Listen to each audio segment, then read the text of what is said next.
dia faly mirabantsika rehetra indray a manaraka an'izao fandaharana miara-manonja izao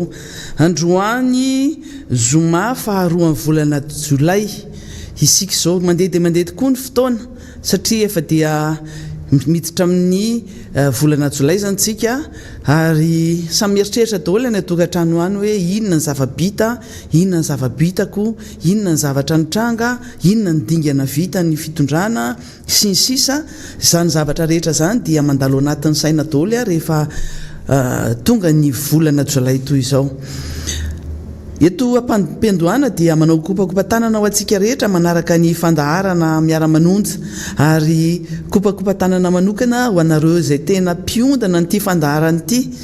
izay fantatray fa naiza toerana misy anareo dia manaraka an'izany fandaharana zany. Hitanay daholo ny message izay alefanareo aminay mandritra ny fandaharana izay atao eto. Misy moa zany ny hitanay eo mpanaovana ny fandaharana, misy ao arinany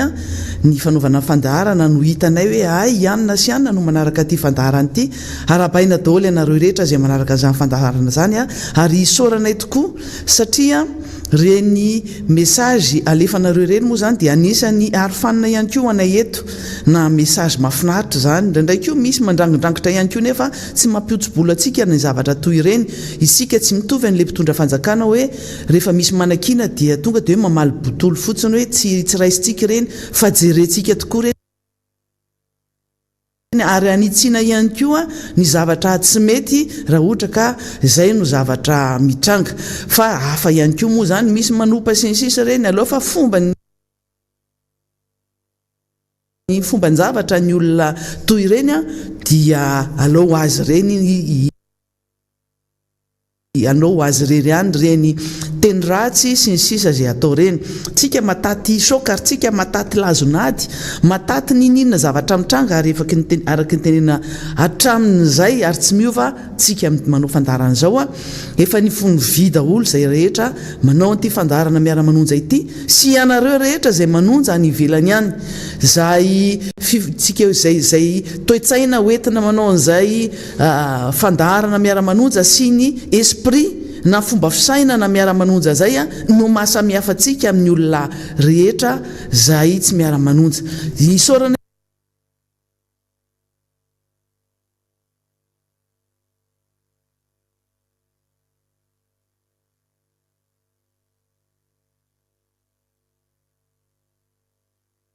ihany koa satria maro ianareo zay misy fotoana hoe tsy maharaka akory nyity fandaharana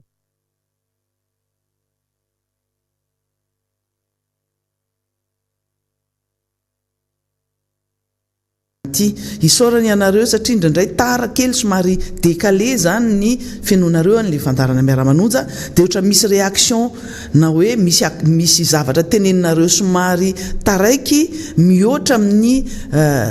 fandaharana zay atao zany fa tsy maninona ireny satria misy lohahevitra zay matetika miverina eto amin'ity fandaharana miara-manonja ity ary tsika tsy mitsahatra mihitsy zany mamerina ny zavatra tokony ho fantatry ny olona ary mampafantatra lalandava fa ny antom-pisian'ity fandaharana miara-manonja ity dia fandaharana tonga sainantsika apiratra ny masontsika ampanokatra ny vavantsika asa hiteny asa hijoro ary isin'izay fahasahiana amin'ny lafiny rehetra zay ninina zavatra mitranga zay toe-tsaina miara-manonja zay efa hitanay fa voapaka ary tafapaka any amin'ny olona marobe. Hitantsika zao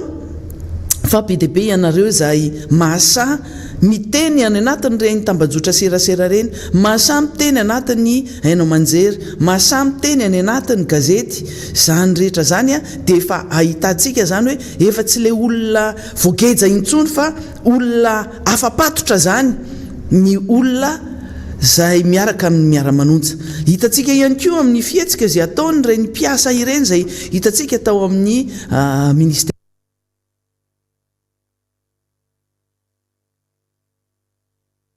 amin'ny postra zay nasa ny joro ary namoaka fanambarana mihitsy ary tena hoe nanao an'ireny banderole reny nitaky ny fialany ny ministre ny poste no ny antony samihafa zay voalazany tao anatin'ny fanambarana reny. Marobe misy teboka maromaro no navoaka an'ireo mpiasa ny poste ireo fa ny fahasahiana lehibe dia ny filazana fa hoe tsy mahazo miditra ato anatin'ity toeram-piasana ity ministra ary tena nisy fangatahana mazava be hitany rehetra io dia hoe miala ny ministry ny poste satria manao tsinitsina ary mitsabaka any amin'ny tsy tokony hidirany. Ny poste moa zany izay milaza fa manana ny autonomia ny fahaleovantenany dia tsabatsabahany ny ministra ary mikasa misy fikasana anao zavatra hafahafa mihitsy ao anatin'izay. Nisy ary moa ny resaka nandeha hoe dia sanatriva dia hiditra amin'izany privatisation ny poste zany zay any anisan'ny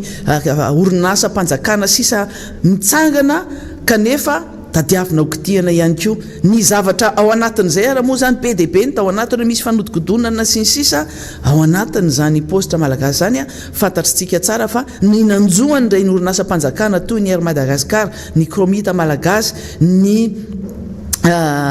hitatsika tsara ny zavatra nitranga tamin'ireny fotoana andro zay nitsanganan'ny olona rehetra zay niteny hoe ny fananan'ny fanjakana dia lasa atao fitadiavam-bola ohatra ny knaps zany lasa atao fitadiavam-bola atao tantely afa-drakotra ary ataon'ny mpitondra ohatra ny fananany manokana mihitsy ary ka rehefa te haka vola ao izy dia maka vola ao ary amin'ny karamana kotra ny barea ny équipe nationale ny équipe nationale ny bola kitra dia lasa ny knaps no asaina mandohany zany karama zany ary tsy karama ariary na ariaroa zany fa dia karama be mahavita karaman'olona maro be asa firy mahavita mandoa afaka andohavana an'izany bosa na karama mpiasa na mpandrara amin'ny université na reny framma ireny rehetra zay mitsangana rehetra fa hoe tsy voalohany volana ny tambo ny paramede ny dokotera ihany koa reny mpitsabo reny ny mpitandro filaminana zay mitaraina reny moa zany tena anisan'ny mampalelo satria tsy mba manana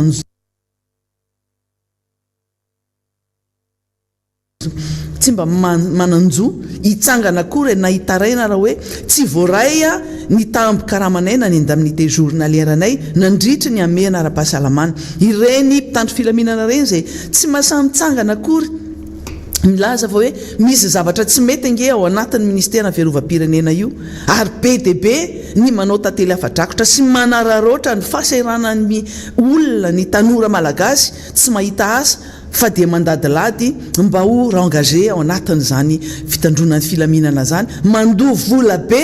zany zavatra zany tsy voaingana zany fa efa taona vitsivitsy no nisan'izany ary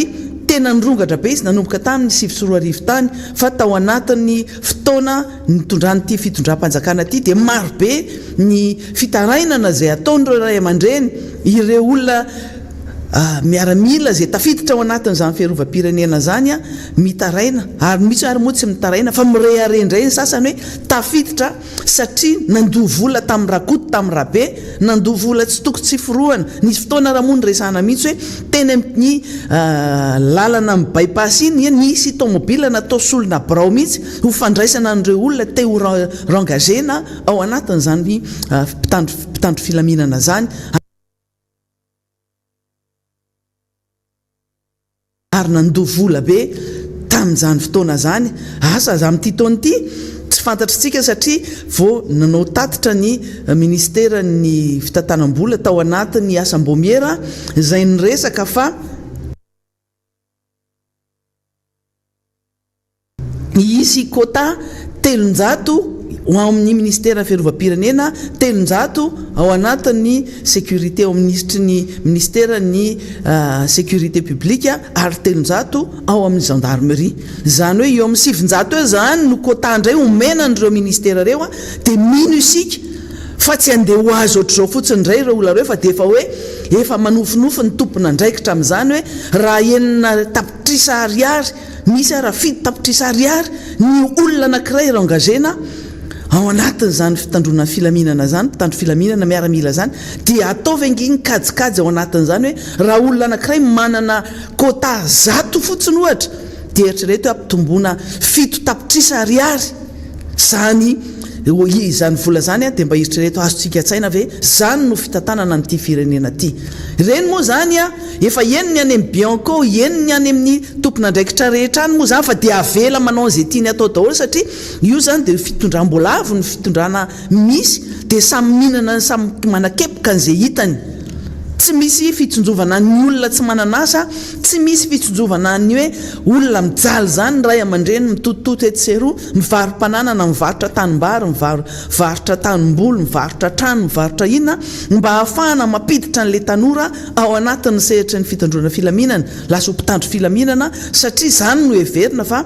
nisy fotoana hoe neverina fa hoe rehareha ny fianakaviana zany manana olona ao anatin'ny mpitandro filaminana lasa miaramila zany lasa polisy zany lasa zandary fa hafa moa zany le hoe manao service national fa le engagement io zany no resantsika hoe hienjana satria mafantatra n'izany daholo ny rehetra fa tsisy masamy teny ny tenako moa zany anisany mba mijery ihany zany hoe any anatin'ireny tambanjotra serasera reny hoe mba misy miresaka ve io resaka engagement io hoe andoavam-bola be toy izany a zay vao tafiditra ao anatin'ny lasa miaramila reny ankiza reny dia ohatrany tsy dia misy masamy teny satria ohatrany heverina fa saripady zany ny resaka miaramila zany kanefa ianao manana havana tapaka sy ny sisa zay ao anatin'izany ministera zany ao anatin'izany gendarmerie zany ao anatin'ny polisy pirenena zany a mahafantatra fa reny olona reny tsy tonga ho azy eo fotsiny ohatran'izany ihany koa hoe tsy tonga ho azy amin'ny toerana anankiray hoe voatendry amin'ity toerana anankiray ity na hoe mangataka ho affectena na mangataka toerana anankiray fa misy zavatra marobe amin'ny akapobeny mba tsy ilazana hoe izy rehetra no manao an'izany fa misy écolage aloha misy fiborosiana kiraro misy fisolelafany ao anatin'izany a mampalahelo dia mampalahelo satria zay mihitsy n'le système ny resahana zavatra mitranga ny kolokolo mitranga tsy ao anatrehany ministera ny mpitandro filaminana fotsiny na ny gendary na ny miaramila na ny fiarovam-pirenena fotsiny misy an'izany ihany koa ministera hafa zany ministera ny fitantanam-bola ministera ny finance sy ny ministera samihafa rehefa hoe mitady asa ao ministera ny finance moa zany dia hoe objet de convoitise zany hoe tena miteraka hoe mitsiriritra hiasa ao amin'izany ministera ny finance zany akamaroan'ny olona na dia efa miasa any ministera hafa na any amin'ny toerana hafa ary efa fonctionnaire fa te hiasa mafy a hiditra ao amin'izany ministera finance zany ny antony dia satria manana ny tombotsoa manokana ny mpiasan'ny finance manana ny indemnité isan-karazany ary tsara kokoa zany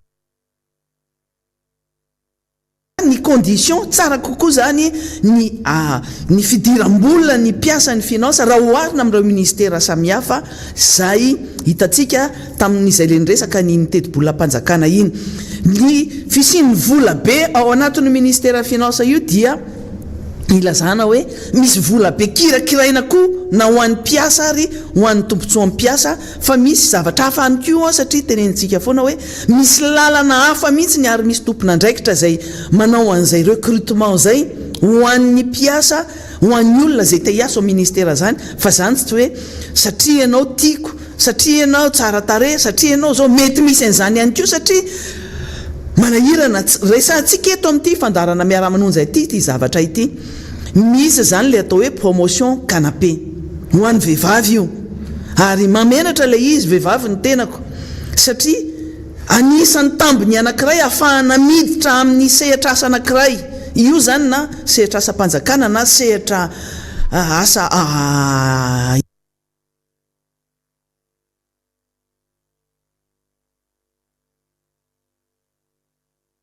ivela amin'ny fanjakana zany tsy miankina misy zany hoe promotion canapé zany hoe tena mivaro tena mihitsy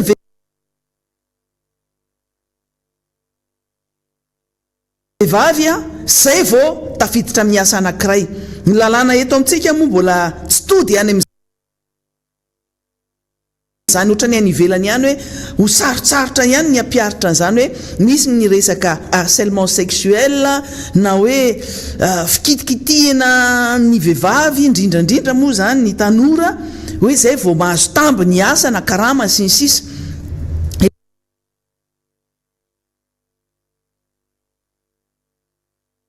Eto Madagasikara mbola maro be io resaka io ary ohatrany hoe fadiny miresaka aminy kanefa dia vakiko androany le izy vakiko batsilana satria manahirana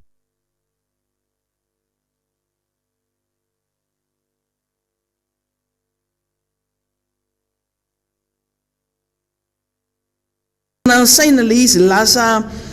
lalapozy na lalandririnina dia ohatrany hoe intouchable, tsy azo kitihana reny tompona andraikitra reny. Miresaka an'izany tsika satria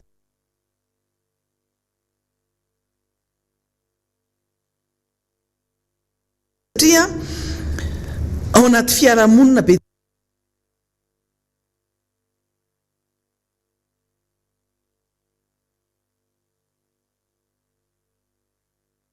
lehibe no miresaka ary anisany ianareo izay manaraka ty fandarana miara-manonja ty anisany miresaka an'izany kanefa misy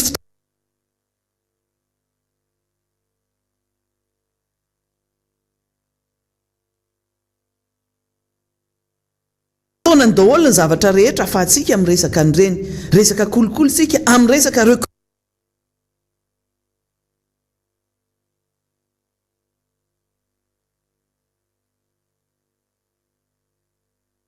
recrutement nanombotsika anazy hoe ny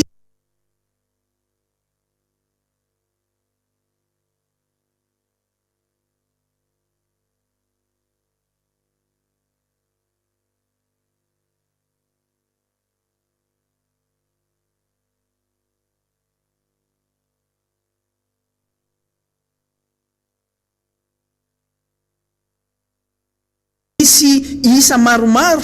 ary vitsy tsy maro zany le isa resahana hoe recrutement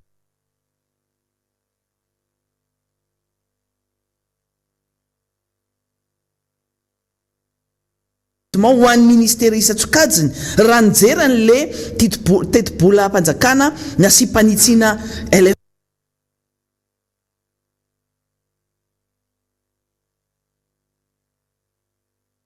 fera zay nylaniana farany tamin'ity fivorian'ny solombavam-bahoaka ity fa misy ihany koa ao anatin'ny ministerany fampianarana ambony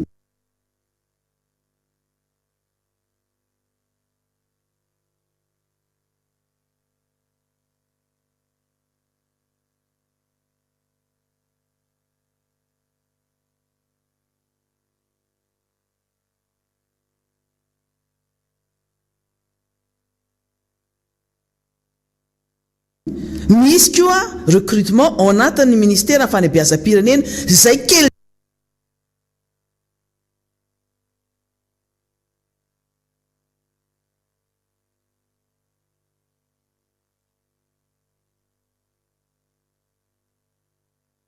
de kely raha oharina amin'ny filana be dia be sy ny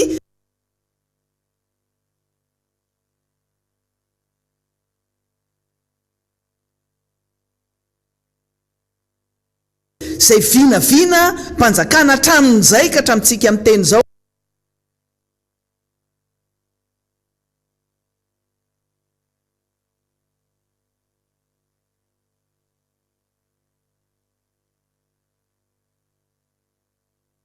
nampanantenaina daholo ireo olona rehetrareo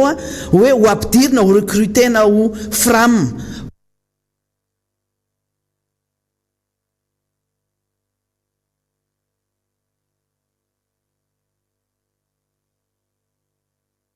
ho tena hoe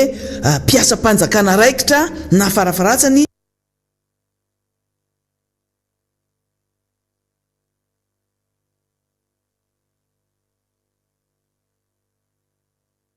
ho fram subventionné kanefa ny zavatra misy rehefa tsy mahitahita rehefa tsy malala olona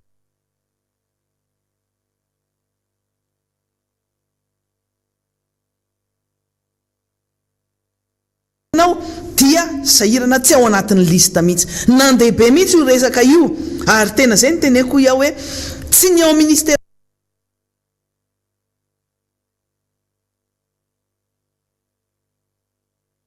fiarovam-pirenena fotsiny misy kolikoly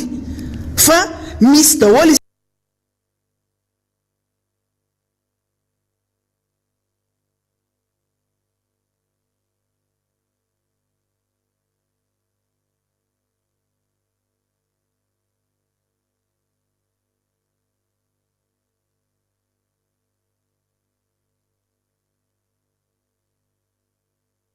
isaky ny toerana rehetra zany ny framma moa zany dia araka ny resantsika teo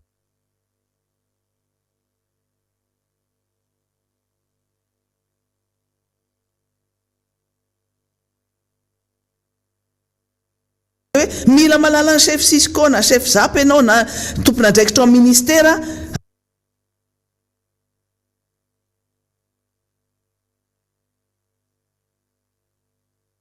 amin'ireny sehatra rehetra reny zany no manosika ary isika efa tenena hoe lasa lala-poza mihitsy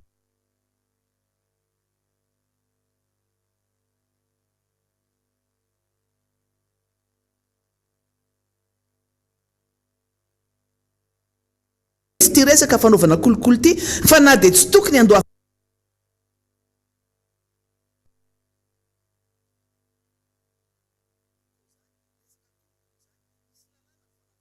zany fotoana zany nampatahotra na ianao mpikirakira n'le lalàna ary ianao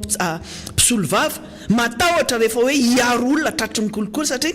tsisy hiantra tamin'izany fotoana zany fa zay tratra tonga dia ninana any ambany antsinanana nitoboka daholo ny mpitsara tamin'izany matahotra be mihitsy ary nafinaritra tamin'izany dia izao respecte ny mpitsara najain'ny olona ny mpitsara tena najain'ny olona ny mpitsara ary ny olona masamiditra any mpitsara zany tsy masamy resaka kolikoly mivantana zany fa nampalahelo fa mampalahelo tamin'ny fa mampalahelo amin'izao fotoana zao tena hoe au vu et au su de tout le monde zany hoe hitan'ny olona rehetra zao ny kolikoly atao ary tsy menatra mihitsy misy mpitsara tena tsy menatra mihitsy miteny hoe zao ny volameo ana mba afaka anao na afahanao mandresy amin'ity fitsarana ty misy mpisolo vava zay tena hoe miara-miasa kaiky amin'ny mpitsara ihany koa tsy maninona zany resantsika tena miady varotra mihitsy hoe izy no lasa mpanera amin'ny mpitsara sy le olona arovany mba ahafahana mandresy amin'ny dossier anankiray misy olotsotra justiciable olotsotra tsy misalasala mihitsy ary tsy matahotra mandeha manao mpanera amin'ny mpitsara mba ahafahana mampandresina manala olona ao amin'ny fitsarana ny tiana tenenina ao anatin'izay hoe raha nisy fotoana tena hoe nanana ny toerany mahizy azy ny mpitsara anisan'izany tamin'ny taona alohan'ny taona 2024 respecte ho ihany mpitsara farafaratsy mba najain'ny olona zany fa le zao amin'izao fotoana zao tena tsy respecte tsony tsy ajain'ny olona tsony ny mpitsara satria isan'ny olona ny mandeha makany aminao miady varotra amin'ny resaka kolikoly aminao dia ianao mba mieritreritra ihany hoe za fa inona ny toerana misy ahy eto hoe za ve mpitsara dia sandry olona ry mandeha miresaka kolikoly amiko ary misy olona tena hoe diso varavarana satria tsy ny mpitsara rehetra kory ny manao kolikoly misy génération tena hoe manao kolikoly be tsisy oatra zany ary mifampiaro satria hoe zahay tamin'niditra tao amin'ny école ny fanofanana ny magistrat dia nandoha vola be tamin'ny tompona andraikitra nahafahanay niditra ho mpianatra mpitsara dia tsy maintsy manonitra le vola lany teo tamin'iny nampidirana anay tao amin'ny école iny dia manonitra n'iny miazakazaka be mihitsy zany hoe raha amin'ny mpanao mpandrarà moa zany le izy dia hoe mila le hoe amortissement ny vola lany tamin'izy niditra nianatra sy ny meny ray aman-dreny ny kolikoly nidirana tao amin'ny école dia tsy maintsy tadiaviny sisoloana aingana mihitsy mandritra ny fotoana izy mampitsara anazy voalohany iny misy tena hoe nona be ao mamba nona tena misy mpitsara mamba nona be ao mialatsiny aminareo rehetra tena namako daholo ary tiako ny asana mpisolo vava tiako asana fitsarana io kanefa tsy maintsy resantsika zany satria hoentintsika aiza raha ty fireneny ty marina fa ny fitondra fanjakana tena hoe fanefanefaratapony resaka kolikoly autorisé satria vava fotsiny ho ia le resaka hoe ady amin'ny kolokolo fa misy nefa ny zavatra mitranga tsy manana n'le vahaolana zay a ny mpitondra fanjakana averiko eto foana ho ia hoe misy zany ary tsy azontsika laviny zany tsy nyresaka mpitsara fotsiny fa nyresaka greffier ihany koa tafiditra ao anatin'izany ny sehatra rehetra zay misy fanadinana ny concours d'état ny fanadina-panjakana dia misy an'izany resaka kolokolo zany mahafinaritra ana rehefa mba mahita andreo tompona andraikitra fa dia hoe nanao fifanarahana tamin'ny Bianco fa tena hoe iady amin'ny kolokolo sy ny sisa fa mampalahelo avy eo tsy hita akory tsy hitany zareo akory le satria eny ambony latabatra eny no manao fanarahana sy manao sony mampiseho intention fotsiny mampiseho finiavana fa rehefa anatanteraka an'izay a dia sarotra satria lasa système anankiray ny kolokolo eto amin'ity firenena ity Madagasikara nge raha jerentsika ao anatin'ireny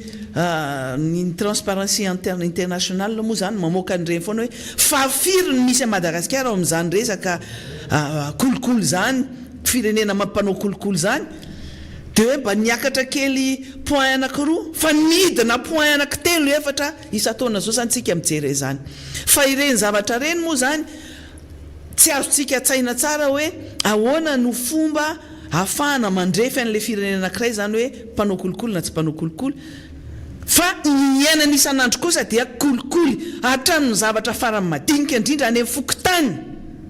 manao taratasy pokotany zay tsy tokony anaovana kolikoly dia anaovana kolikoly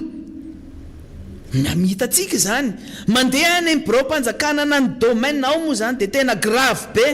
tsy magaga raha ohatra ka andeha anao concours ny inspecteur de domaine zany vola be no aloha koa zay anao vao tafiditra any tsisy olona resaka fahaizana zay intsony zany tena hoe ngamba nefa tena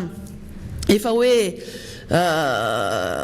inona re zany ny fomba fitenena azy hoe tena efa fomba fanao mihitsiny zany a lasa mode de vie ny fomba fiainan'ny malagasy mihitsiny a ny manao kolikoly mba hatafiditra anao iasa mba hatafiditra anao amin'ny toerana anankiray mba hatafiditra aminao amin'ny sampana anankiray rehefa tonga eo dia mitohy foana le izy ary tsy mety farany misy fifarany fa io moa zany rehefa tsy manana an'le volonté politique ny fitondram-panjakana dia izay ny zavatra misy nyresaka teo ho ia hoe nyresaka vehivavy na manao kafa thèse fotsiny ary manahirana zany a tena hoe anao thèse reny vehivavy dokotera andeha anao thèse ny soutenance zany soutenance ny thèse hoe ny asa farany natao avoakanazy ho dokotera dia mbola misy an'le hoe droit de cuissage mivarotena mihitsy amin'ireo mpampianatra na ny encadreur mialatsiny aminareo zay voatonan'izany zavatra resako zany a fa misy zany ary mbola misy hatramintsika amin'ny teny zao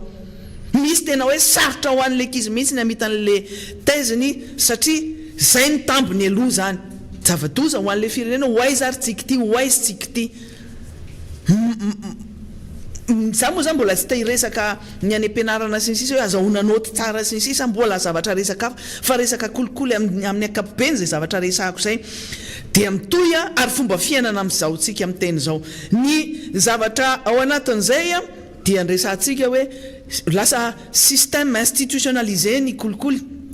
dia azagaga tsika raha ohatra ka nisy ny afera voalohany zay nentinay teto amin'ity miara-manonja ity ny Gold Gate kolikoly avolento reny ary ny eritreretana fa nitratry ny kolikoly daholo ireo olona rehetra zay nysamborina tao anatiny iny aferana Gold Gate iny ny everina fa hoe olona tafiditra ny raitsykombakomba ary nahazo tombontsoa daholo a zay olona rehetra tafiditra tao anatin'iny dossier tao anatiny iny aferany volamena 370 kilao sasany iny ny everina fa hoe ny pilote ny mpiasan'ny STA le compagnie le tompon'le fiaramanidina nanao kolikoly daholo ary ny raitsykombakomba nahazo ny anjarany daholo kanefa zao ny zavatra misy rehefa misy ny tsindry avy any ambony rehefa misy ny intervention ny olona tena hoe super président na super ministre na super inona tsy fantatra intsony zay mitantana n'ity fireneny ity dia tsy manakambary reny olona reny satria misy ihany koa ny fampiororona ao anatin'izay misy zany ny trafic d'influence misy ny pression politique misy ny pression ny olona zay manomeritreritra fa manana ny fahefana dia tsy magaga tsika raha ohatra ka hatramintsika amin'ny teny zao tsy hita mazava tsy fantatra ary tsy mivoaka ny anaran'ny trondrobe zay ao anatin'ny Goldgate iny. Ny affaire Goldgate any Afrika Atsimo dia mbola migadra reo anankitelo. Ny volamena mbola giaza ny firenena afrikana tatsimo. Ny eto Madagasikara mbola tsy mandeha ny fitsarana an'ireo olona zay migadra eny Tsiafa, ny akamarony misy migadra ihany koa any Tanimora. Mbola fanontaniana baraingo mipetraka mikasika ny tali général ny ACM. Tena mbola ao amponja ao Tanimora marina ve izy sa lasa ny Afrika Atsimo tsy misy ny mangarahara any ka ono mitondra ny raharaha. Ny fanontaniana ifandraisantsika eto koa hoe matota fa voaka ny fonja raha ohatra ka mbola MD ny tali général ny ACM dia na misy tsindry zay mahazo ny mpendraikitra ny fonja sy ny fitsarana na misy koa kolikoly ahafahany voaka n'izany fonja zany satria ny olona MD tsy manana droit ho anao MOP any amin'ny anao MOP zany main d'œuvre pénale zany. Ny resaka Goldgate mbola resahantsika tsy maintsy resahana ihany ara-patsahivina foana hoe itsika no anisany nanapoaka an'iny teto amin'ity fandarina miara-manonja ity. Ny saiko moa tamin'iny fotoana iny dia nitony tena ohatran'ny lolo fotsiny ny teny tamin'ireny fotoana reny hoe efa imbedebe asa efa indimy nisy an'ity fanondranana volamena ntsokosoko ity fa tsy mety tratra. Ny fahafantarany fotsiny aloha fa dia hoe misy fanondranana volamena tsokosoko indimy dia efa nisany zany izy fa mahafantatra an'ilay izy. Ary tsisy an'izany antsokosoko zany rehefa mahafantatra ianao satria tena fantatra ao ilay izy précis tsara hoe efa indimy. Ahoana ny tsy afantarana, ahoana no ilazanao zany fa antsokosoko ilay izy fa en connaissance de cause fa ny ao anatin'izay fanontaniana mipetraka hoe anisany nahazo n'ilay anjara ny kolikoly ve izy, anisany nahazo n'ilay anjara ihany koa ve tafiditra tao ve sanatria mivava ihany koa sa hoe terena koa anasarotsarona ihany koa fa zavatra mahavariana mantsy dia izao. Sa mijery tsika raha karama ny resantsika sy toerana misy ny olona rehetra eto amin'ity firenena ity ny tompona andraikitra. Rehefa ijeran'ireo ministra ao anatin'ny herintaona roa taona maministra azy dia miazakazaka manao trano mijoalajoala ary mifaninana manao trano izy menakavy. Mbola ho avy fotoana moatsika hoe tia ny sarin'ny tranon'ny Rakoto, tia ny sarin'ny tranon'ny ministra Rabe, tia ny tranon'ny atomboariny ty fa anisany manao an'izany trano mijoalajoala zany ny misaika zany. Mahafantatra an'izany daholo ny ianareo izay amin'ireny toerana misy azy ireny. Manontany tentsika hoe fa ohatrinona moa ny karamana ministra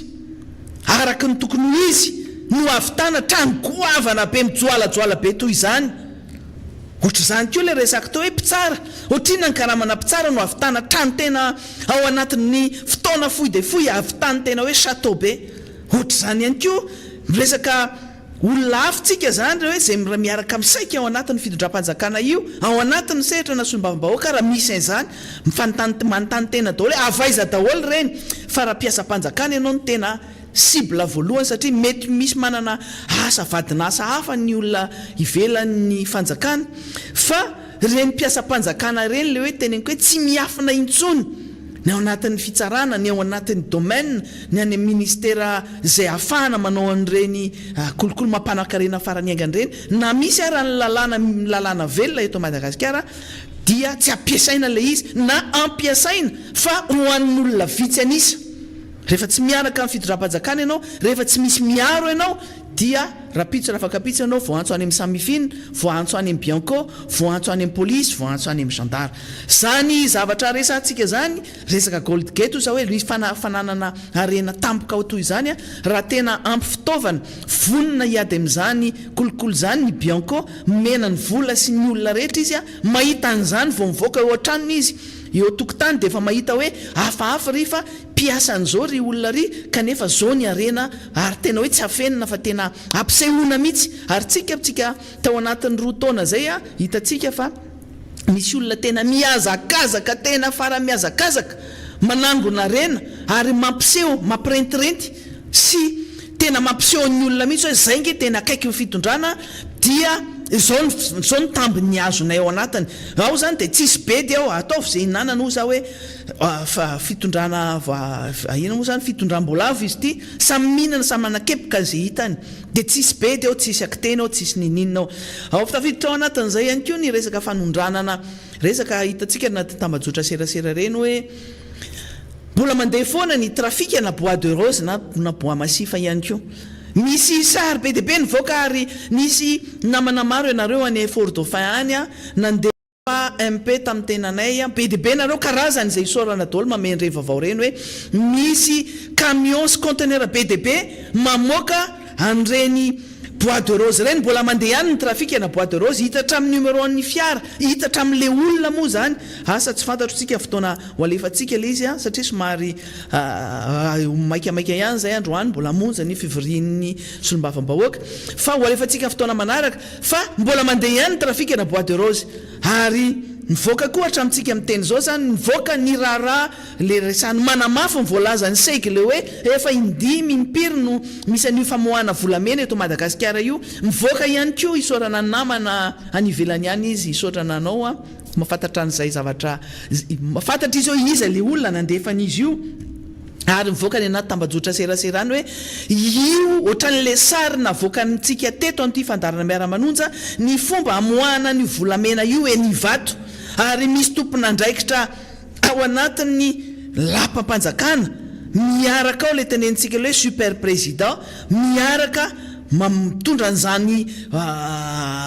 délégation sy valizy karazany maro tsy fantatsika intsony zay ao anatiny ao fa le fomba mitovy amin'le natao tamin'ny Gold Gate zay navoakantsika teto amin'ity fandarana miara-manonja ity hita daholo izy le olona ary tonga dia hoe tsy savana fa mandeha mivoaka fotsiny tsisy bedy reny zany le raha zay ny saiky manamafy ny voalaza ny saiky reny ary efa tamin'ny volana avrily 7 no misy an'izany tena hoe mifanoja amin'ny zavatra teneniny saika ankely izy fa izy fotsiny tsy mahasamy teny hoe ianona sy anina io a dia tamin'izao andro zao nanaovana an'io satria samy eo ihany zareo dia samy fampiaro ihany zany mitohy ihany zany zavatra resahana zany tamin'ny conseil des ministres farany teo tamin'ny alarobia ny resantsika teto hoe milaza ny satria zahay nanontany hoe ny lista ny olona zay mpanondrana entana ny ivelany nefa tsy mamerina vola vahiny manao rapatriement de devise eto Madagasikara dia tadiavitsika ilaina fantatry ny vahoaka fa hatramintsika amin'ny teny zao efa tamin'ny fotoana nandanina tamin'ny volana décembre raha nanaovana ny LFI no nangataka zany zay tamin'ny secrétaire général ministère ny finance fa ny teny izy afaka rona telo andro dia omeko anareo io lista io avy eo izy nantanina indray tamin'le asam-bomiera farany nataonay teo a tamin'ny herinandro iny dia hoe mbola nalefa any amin'ny prime ministre ozy izy le lista dia any amin'ny prime ministre zany le izy no mikatso amin'izao namoaka tao anatin'ny conseil des ministres ny fivorian'ny conseil des ministres dia hoe akafepetra anankiray ary nasaina nanao volavolana didy amandalana ny ministère ny finance mikasika ny fampodiana vola vahiny fampodiana ny vola vahiny eto Madagasikara dia mijery an'le izy zany hoe mila terena zany aloha ministère ny finance zay vao maka fanapa-kevitra toy izany efa ela be zany resaka rapatriement de devise zany no misy olana satria anisan'ny vola ilaintsika eto Madagasikara ny vola amin'ny azo avy amin'ny alalany fanondranana entana ny ivelany ary engagement reny mpandraharaha sy orinasa reny mamerina ny vola eto Madagasikara tamin'ny andron'ny président Navalimana zany tena entitra be mihitsy fa tamin'ity dia goragora daholo satria kitrano trano ny be dia be ao misy olona saromasaromanao manava nisy olona kely roa telo ngadraina noho ny tsy fampodiana vola teto Madagasikara fa amin'ny akapobeany izy rehetra tsisy fantatritsika tao anatin'ny tatitry ny conseil des ministres farany teo ihany koa zany dia milaza indray zany hoe nasaina ihany koa ministère ny finance anao volavolana didy amandalana mikasika ny famerana ny vola vahiny entina mivoaka ny ivelany mba anatsarana hono sy mba anafoanana ny fuite de capitaux de gaga ary tena mahagaga zao vao mieritreritra an'izany nareo fa nareo menakavy inge no mamoaka vola vahiny eto Madagasikara manao trafika sy manao fuite de capitaux any ivelany iny resaka Gold Gate iny inge dia miaraka tamin'ny vola vahiny nentina mivoaka tany ivelany zany hoe avelanareo mivoaka daholo vita ny sitraponareo rehetra dia mba te ho tsaratsara endrika indray ao anatrehan'le mpamatsy vola rehetra satria nazo rappel à l'ordre tany dia terena indray ministre ny finance ministère ny finance hoe manaovy nareo didy amandalana mba tsy hafahany vola vahiny mivoaka ny ivelantsony dia hoe satria ny circulaire zay mivoaka tamin'ny 2024 tsy mametra ny vola farany ambony indrindra vola farany ambony azo entina mivoaka zany fa teto angefa nisy foana zany trafic de devise zany nisy foana fuite de capitaux ary anareo anatin'ny fitondram-panjakana no CFB-n'io tsy ny olona kely madinika kely aty akory nandeha anao trafika andeha hitondra vola mivoaka ny ivelany ihany ho an'ny fianakaviany ho an'ny affaire kely madinidinika no hoentiny ihany fa raha vao resaka vola be tsy mandalo an'izany fisavana zany akory nareo fa any amin'ny salon any amin'ny VIP dia efa iny misy olombe mitarika anareo ohatran'le sary mivoaka ny anaty tambajotra seraserany dia mivoaka tsisy bedy tonga any amin'izay tondranareo anazy reny vola reny tafiditra anatin'izany ny karana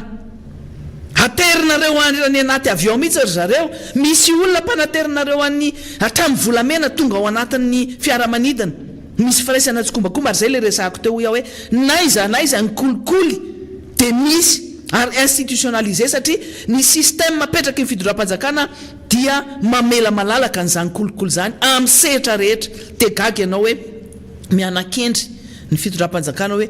andaotsika anao amoaka lalàna ho an'ny olona ho an'ny vahoaka tsotra ho an'le vahoaka madinika amerana ny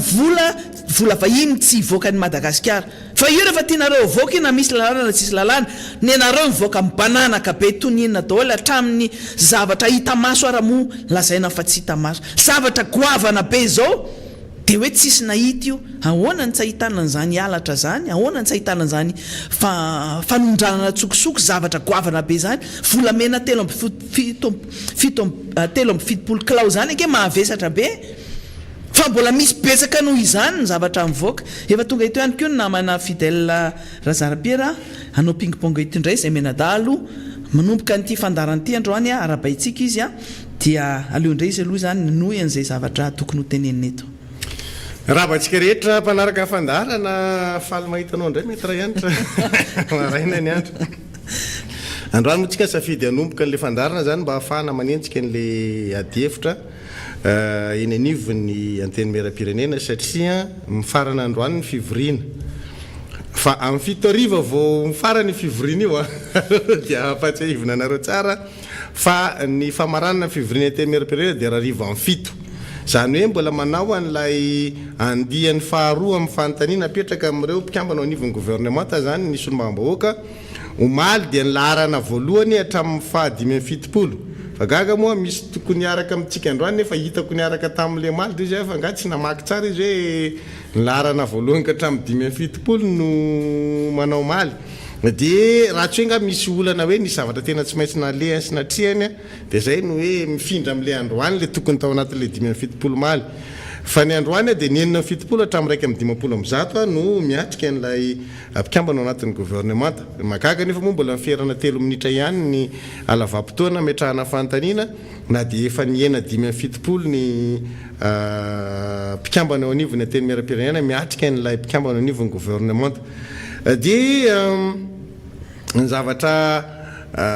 misy zany aloha zao dia mbola mitoy ny fisaorana sy fakasitrahana ny mpikambana amin'ny gouvernemanta ataon'ny solombavam-bahoaka io zany dia zavatra raiky tapisaka tsy mety hiova mihitsy zany zavatra zany mila miova raha ohatra ka tiantsika androso le firenena tokony fanontaniana nentin'le solombavam-bahoaka eo mahakasika ny zavatra rehetra mifandraiky amin'ny raharam-pirenena na any amin'ny faritra misy azy na Madagasikara mahasolombavam-bahoaka Madagasikara azy fa raha ohatra ka andokandokan'le ministra dia azo atao nge zany na ty ivelan'ny trano ary dia efa mety anao ministra tena mety mihitsy le ataonao mikasika an'izao na makany amin'ny braoany mihitsy dia mifandombe raha rehefa ohatra ka tena zany nga makasitraka anao tanteraka amin'ny zavatra zay ataonao fa ao anatin'le vanim-potoana le fotoana fohy omena n'le solombavam-bahoaka hitenenany zany ny zavatra mikasika n'le farim-piadidinana alany anazy sy le misolotena n'le vahoaka any aminy dia laniny amin'ny fisaorana sy fakatelemana n'ilay mpitondra izay mety misy zavatra tsy vita kory ary any aminy zay zavatra zay zany no hitantsika hoe mbola raiky tapisaka fa atao kory moa fa zay moa zava-misy dia miezaka tsika hanovan'izany tsikelikely ary ny fandarana ohatrany tony miara-manonja tony dia isan'ny sehatra anankiray ahafahantsika manova n'ilay ataontsika hoe fotom-pisaina ny olona rehetra ao anatin'ny fanaovana n'ilay raharaha politika zany amin'ny akapobeany satria raha tsy miatrika n'ilay fiainana ianao zany miatrika n'ilay zava-misy ara-politika ianao vao mahita ny lesoka dia ahitsy le izy akana lesona zay moety zany dia sady mananatra ny mandatsakely ihany ao anatin'le tsy fahaiza mifidiny vahoaka zay manenina androany fa li tsy mampaninina fa atao mafimafy mihitsy le fitenenana mba tsy iverenan'izay tsony hoe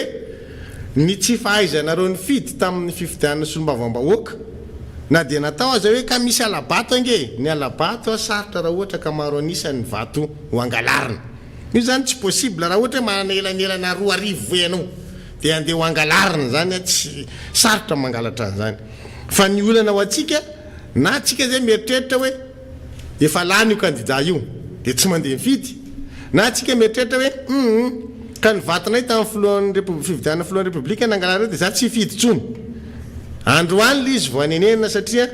mahafaly an'ilay mpitondra izay nataony tamin'ny fifidianana filohan'ny repoblika ny mahita an'izay fihetsika zay taty amin'ny fifidianana solombavam-bahoaka satria manamafy ny toerany ny fihetsika ohatr' zany tamin'izany moa izy nananarana antsika sy ny tenenina fa ohatrany hoe tsy niampita androany ngamba fa tonga saina daholo ny rehetra hoe mahay makalesina inona ntytsika tongavana inona ntytsika atao dia safidy anankiray ahafahana manovan'izay iny vato rehefa ianao mandeha mifidy iny dia zay mahatonga antsika amin'ny teny deny zao ange dia efa miteny foana zay hoe aza miandry fifidianana tonga vao manamarina ny anaranao any anatin'lisy mpifidianana eny anivon'ny fokotany io zany amarinina foana misy vanim-potoana anao vanseniany io a dia manavao ianao hoe ao ve ianao fa tsy hoe rehefa tonga fifidianana dia eo anao memenina hoe za sy tafiditra anatin'lisy mpifidianana fa inona nataonao mba hatonga anao tsy afaka alana ao anatin'lisy mpifidianana zany zavatra rehetra zany zany adidy miandry atsika ny fanovana tsy zavatra vita ndray andro fa mandeha tsy kelikely izy ary mila fiomanana ao le fanovana zay foana zany zavatra pitaina amintsika dia manomboka any amin'ny toetsaina ny asinan'izay fanovana zay dia zava-dehibe ao anatin'le izy a ny fahaizantsika mandray andraikitra avy amin'ny alana vato anankiray no manova ny tantarany firenena satria vato anankiray mitambatambatra nge ny lasa vato be da be ka raha ohatra eritreretinao tsisy dikany iny ianao iny a dia le firenena mihitsy zany eritreretinao hoe tsisy dikany fa rehefa ataonao manandanja iny vatonao anankiray iny dia le firenena mihitsy ny lasa manandanja mengy avy amin'izay dia zay zavatra zay ny apetraka mandray andraikitra zay androany satria zahay ireo ny afaka manao an'le izy zahay ny tonga teo amin'le toerana nametrahanareo an'ilay safidy ary mahatsapa fa manana didy rehefa fidina solombavam-bahoaka dia dikan'izay a miambozona sainam-pirenena izy zany iny sainam-pirenena iny tsy hoe ambozonana fotsiny satria tsaratsara le mahita an'le lokony maitsy fotsy mena miravaka mandeha ohatra zao eto amin'ny valahana eto mengy avy aty amin'ny soroka aty fa dikan'iny adidy adidy iny zany tsy vitany hoe aka efa mipetraka io iny dia mahazo matoritory amin'izay le solombavam-bahoaka any trano any a dia tsy mieritreritra n'izay zavatra zay fa adidy iny ary amin'ny endriny marina natanterahana an'le adidy isan'izany ny famonjena fivoriana isan'izany ny fanehoan-kevitra zay ny mahasolombavam-bahoaka anao a misy olovavany le vahoaka nahalany anao tao anatin'lay faritra-didiana noho izany a mahana didy tsy andraikitra ianao zany a rehefa miambozona an'iny fa tsy hoe ambozonana iny dia matory dia zay zavatra zay le apetraka amintsika foana hoe tadidio fa ianao ny fidy solombavam-bahoaka iambozona n'iny sainam-pirenena iny a mba hisolo ny vavanao iteny araka nefa napetraka hoe raha ohatra ka olona mony jambo marenina tsy azo atao solombavam-bahoaka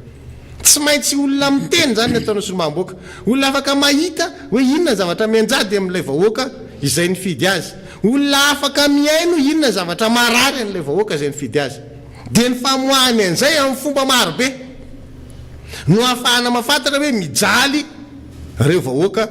zay ao amin'ny faritra misy azy ireo zay zavatra zay zany no mila apetraka tsara zay ao anatin'ny ataontsika hoe fiarahamonina ara-politika mba tsy hitenenantsika fa ratsy ny tontolo politika ratsy ny politika hoe za misy olona manko mametraka an'izany a zany dia tena fadisoa-kevitra fa engany hoe iova tsy kelikely ny toetsaintsika misy olona rehefa resahanao ianao nge tokony manao politika amin'izay raha ngaty za aloha oka mihitsy a fa efa aloha aloha efa manakakaiky ny fisotrondrononao zay avo miditra amin'ny tontolo politika raha ngaty tanora matanjaka ary ianao tsy manao an'le politika antitra mangozozo anao vinona no vitanao ao rehefa mivory ao tsy mba zazy anao zany raha ohatra ka natao solombavam-bahoaka dia matory ianao tonga ao tsy andray anjara amin'le ady hevitra ianao ary tsy fantatra ao fivoarany tantaram-pirenena raha ohatra ka amin'nyanao tanora varina any amin'ny zavatra hafa ianao dia antitra ianao mieritreritra fa tonga dia ho zakany sainao daholo ny tantara politika teto amin'ny firenena tsy marina zany fa na ianao tsy nanao an'le izy tao anatin'ny fahatanyranao dia rehefa antitra mipetraha misotoron'olo mitaiza zavikely fa aza mandrebireby ary zay madiso ny fanaovana politika eto amintsika eto ny tanora mihitsy no malaina ary marisarisa miditra amin'ny tontolo politika dia normal tsika raha tsy ampitraikefa fa ao anatin'ny fatany ranao mihitsy ianao miditra amin'ny tontolo politika mba hanananao an'ilay traikefa hoe matomboka eo amin'ny fahamatoranao a ny zavatra rehetra zay mipotra rehetra tonga dia laninao tsenjery mahatonga atsika miaino ny zokobe andrenjato eto dia ho tsika hoe dictionnaire mandehandeny tantara-pirenena satria tamin'ny fatany rano izy dia efa teo e efa nentsihatra aty amin'le izy efa matotra zany a ny tantara rehetrarehetra tsisy miala ao anatin'ny atidohany satria manino raiky tapisaka ao aminy ao satria niaina n'le izy fa ianao le tsy miaina le izy hoe za aloha mihitsy rehefa isotronony fa mbola anao diakona aloha zao mbola anao azao ary aloha zao ny anah mbola resaka fompiana koa aloha manahirana ansaiko fa zany politika anareo zany apetra ho any ny ato am'ty asako ty any aloha mbola manahirana anah fa io asanao io ange ka ny tontolo politika manao ny x sy ny y ao anatin'io e matematika ny fiaina sy zavatra zay zany no zavatra manahirana ao anatin'le tontolo iainantsika kehitriny hany ka rehefa resahanao misy olona lany solombavam-bahoaka lany tsy haiko lany oloolona rehefa resahanao zavatra anankiray ao anatin'ny adidiny solombavam-bahoaka izy tsy hainy ange tena tsy hainy mihitsy antanina teto-bolam-panjakana izy dia izy ndray manontany fanazavana samy solombavam-bahoaka zao ihany tenenao ahoana le fandeha le teto-bolam-panjakana azavao anao e le izy nefa zay nge anatin'ny asan'le solombavam-bahoaka mandany satria lalàna ny teto-bolam-panjakana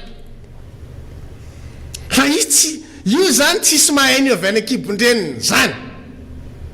fa arakaraky mahalinanao amin'le tontolo no ifehezanao azy mandraiky raha misy olona miteny za voateraka tonga dia mahainao te do remi fa so la si do mandaingy zany fa tian'le mozika dia ianaran'le noty fa tsy hanao mozika izy mandrapatapitry ny karierany mampanakato anazy tsy mahay noty mihitsy izy na ray ary tsy possible zany tsy mivoatra izy zany raha zay hoe amenao gitara izy dia tsy mahay do tsy mahay re tsy mahay mi fa matoa izy mihira lasa mpanakano dia hainy zany eto amintsika aloha manakely any a raha ohatra misy mpanakato asainao mamaky an'le taindalitra moa filazanay anazy taloha amin'ny resaka mozika dia mino aho fa misy tsy mahay satria maninony ny mamaiky an'le mpanakanto eto amintsika ohatra ataoko hitondrako an'le fanaohanan-kevitra ty zavatra teneniko ty ny mamaiky anazy dia hoe aiza studio dia mihira dia manao enregistrement dia rehefa avy eo izany anao ny clipiko dia alefa amin'ny télé dia asiana amin'izay ambany hoe contact 034 zao nenenenene dia ina le tanjony hanao spectacle dia ampiditra vola fa le mozika tena tokony omeny an'le mpanjifa zany zavatra tena voavolavola araka ny tokony ho izy tsy rarahiny an'iny fa ny mamaiky anazy dia hoe mihiritsika manao cliptsika mitady mpandia atao mitsinjatsinjaka eo atao manao clotte foy ok vita ndao hitady contrat dia anao spectacle zay ihany ao anaty zany hoe le fampidiram-bola any amin'le mozika no lasa aloha noho ny hoe fifehezana an'le mozika sy zavatra zay tokony hitantsika koa ty amin'ny tontolo politika mahatonga an'le tontolo politika lazainareo hoe tsy mamely dia misy mpanao politika tsy lay politika aloha ny feheziny fa hoe aiza le bizina ao anatin'le politika ino ny feheziny mialoha hoe inona ny tombotsy ho azo anatin'le politika zay ny katsahany mialoha inona zao ny toerana politika mampidibola mera mera ohatra mbola tsy dia tena mety député ohatra ny efa metimety ministre mihitsy ranga ahoana ny atonga ana ministre dia manao mikimakina dia zavatra tsy izy ary satria manino teo tendrena ministre fotsiny dia rehefa tonga ministre amin'izay manao kajy ambony matematika dia normal raha simba niendriky le fanjakana satria manino tsy resy lahatra kory izy amin'ny zavatra andeha ataon'io hoe voafehany ange hitaranjo e zay zavatra zay le misy logika mila arahana zany ao anatin'izy hoe itsika dia misy olona tokony ho voataiza ara-politika no mipetraka eo amin'ny toerana ara-politika mianatra manova moa tsika amin'izao fotoana zao dia mino tsika fa manomboka andeha tsikelikely io satria mahatoa ange ny atoko politika manangana accusé dia mba hifampitezany mpikambany zao tsika vao manomboka mahita hoe ny atoko politika ihany na mahana accusé arianany ohatra ny timo zao fantareo mahana accusé ao belera ny timo ny dikanitsy hoe tsangatsanga tsy nga président valmanina koa efa tsy hitantsony anaovany volany dia aloha nanankanana accusé amina étage anakefatra tsy zay fa ny dikany io dia hoe ao ny fampitezan'olona ao anatin'ny antoko sy ny rafitra rehetra ary miaina le antoko satria misy rafitra dikan'izay ao ianao manova fahalalana bebe kokoa ma mpikambana ao anatin'le antoko anao sarotra zany na ho an'ny timma zay efa misy rafitra azy manana fohy be toerana azy mbola marisarisa ihany ao anatin'izany satria inona mbola vao mianatra tsika fa ny fisiany fandarana ohatra ny tony no manampitosika an'izay nisy fotoantsika teto ny resaka hoe satria misy confinement dia sarotra ny fanaovana redynamisation ho an'ny faritra isanisany eto Madagasikara ho an'ny antokontsika tiako Madagasikara fa ny fananganana ny fokotimma tompoko dia miainga avy amintsika eny anivon'ny fokotany raha ohatra ka afaka mamory olona zato ianao a voatsanganao zany ny fokotimma dia alefasy le fanangananareo an'le fokotimma mba hahatonga atsika tsy andro fotoana hoe manakaiky reny hoe fifidianana e aiza daholo tonga dia mahavita fokotimma vetivety fa io fokotimma na circonstance iny zany hoe fokotimma ramasabomanga satria manina izy fifidianana dia te hidritra ao anaty rafitra daholo fa aiza le fokotimma tsy ramasabomanga amin'le mbola tsy misy vanim-potoana fifidianana no mipetraka ny bazy rehefa vitanareo ny nareo dia mpahafantarinareo ny aty amin'ny fohy be misy secrétariat général ao afaka mandray an'izany hoe na tsarainay ranga ny rafitra taty aminay a fokotany nananina district nananina zay aty amin'ny commune nananina zao no mandrafitra ny anay ato efa nyresaka fokotimma kely zany ao anatina fokotany anankiray afaka atao tsara zany tsy misy zavatra ivaralily zany manomboka amin'ny comtimtsika manana olana raha ohatra ka hoe tsy misy fafahana mifampidinika tsara ametrahana an'izany fa raha fokotimma zany ao anatina olona zato ronjato zao tsika zao efa jato ny mahazo mivory azo atao tsara zany inona nefa ny andrasatsika zay le hoe aza miandro miara-manonja foana zay tonga anankiray mba teneny kely miara-manonja hoe atsona tadiavana tony mba mekely numéro maître ihanitra hoe za inona le tadiavana le numéro maître mba teneny kely miara-manonja fa ianao zany atao angina dia raha ohatra zany ka tsy voateny maître ihanitra daholo le afatra reo dia tsisy maheno ny fitaovana rehetrarehetra fe ny ampelantanantsika zay afaka tenentsika eto zay tratreto fa ianao koa dia olo-pirenena ianao afaka manana zoany eo hevitra nge fa maninona ary ianao mangina inona kay ny atahoranao ngaty tsy marina le zavatra ho teneninao za zavatra zany le mahatonga antsika mametraka sy mampitany aminareo hoe ny fandraisana andraikitra dia ho an'ny isam-batan'olona azy zay mahatsiaro tena fa olo-pirenena izy raha mahita zavatra tsy mety ianao dia aza mangina efa zay ny fampitezantsika eto izay ny fampitondrantsika eto mahatonga antsika amin'ny teny herinandro vitsy lasa zay dia ny hoe aoka tsika tiako Madagasikara zay ao anatin'ny atao hoe mitarika ny fanoherana mba tsy ho isan'ny atao hoe mpanozongozona fanjakana dia ny hafa ny ravaka mivangana dia ozy ny olona amintsika hoe sorana be da be ny timma fa raha tsy nisy ny timma zay nanohitra farak' zay zokiny tsy nareo fifitondram-panjakana io ary mba nafanay nampiseho fa zay koa kay misy ary dia lasanay ny amboara aoko tsika tsy hamita tena fa ny timma raha manohitra dia misy tanjona ny timma raha manohitra dia aka fahefana tsy mandrombaka fa maka fahefana ny mandrombaka hafa ny mandrombaka zany dia na inona fomba rela dia atao fa ny maka fahefana ampahamendrehana ny akana azy zay le mahatonga ana amin'ny teny hoe ny fokotimma dia tsy miandry fifarahana confinement dia azo atao zay le hoe ny timma dia antoko miaina antoko lehibe noho izany raha manao ny fanoherana mandefa arak'izay zokiny raha ny fanoherana eto Madagasikara ny timma no mitarika azy ary tena miritirity mihitsy mirifatra mihitsy ny fanoherana amin'izao tsika miresaka zao référence ny tiako Madagasikara ny fanoherana eto Madagasikara fa inona ny vokatra zay rehefa avy eo raha tsy organise ny timma dia ny hafa nitavana an'izany dia ny hafa nisy ohatra hoe sotra betsaka ny timma fa vokatry ny zavatra nataonareo na refa le fitondram-panjakana andro rajoel ary zahay no mipotra dia lasanay zao ny amboara oka tsy hamita tena ny tiako Madagasikara ao anatin'izany mila fisaina an'izany ary mila asy zany misy zavatra mila toizana fa tsy aka fa vita miara-manonja daholo ny rehetrarehetrako dia ny sisa manao an'izao fotsiny dia vita io alefa ianitra alefa delina ao mba mivoatra Eric Bogos zay tokoa dia manao ny ataonay eto ary manao ny anjara manandrify anay fa mila toizana zany iza manohy azy tsika rehetrarehetra zay matsiaro tena fa hoe zanaky dada na timmy io na pomba ny président Marc Ravalomanana io na mpanohitra ny fitondram-panjakana Andry Rajoelina misy zavatra mila apetraka ao anatin'izany ny olona miara-mamonja rehetra ke ka tsy timma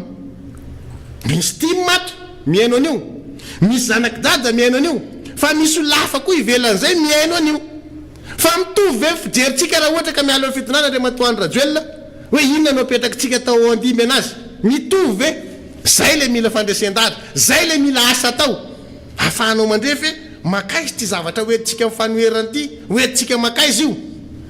fanoherana anala olona ve sa fanoherana anova rafitra samy hafa zany tsy faly amin'ny fialany Andro Rajoelina tsika fa faly amin'ny fiovany ny fitantanana Madagasikara mba ho tsaratsara kokoa inona ny adidy miandry atsika manoloana an'izay samy manana ny manandrify anazy ny tsiraray zay le zavatra tiatsika apetraka hoe ny toe-tsaina ny fomba fanaovana politika ny adidy miandry ary ny fomba fifidianana indrindrandrindra samy mila ovany zany io tsy vita amin'ny matoritory any ambony kanape fotsiny dia manao Facebook ianao dia miova ny fitondram-panjakana tsisy an'izany misy olona nge mandre fotsiny e rehefa mihaino anao miresaka izy mahita an'le stratégie ampiasainao dia any izy mieritreritra izy fa efa ho antsika ny fitondrana rapitso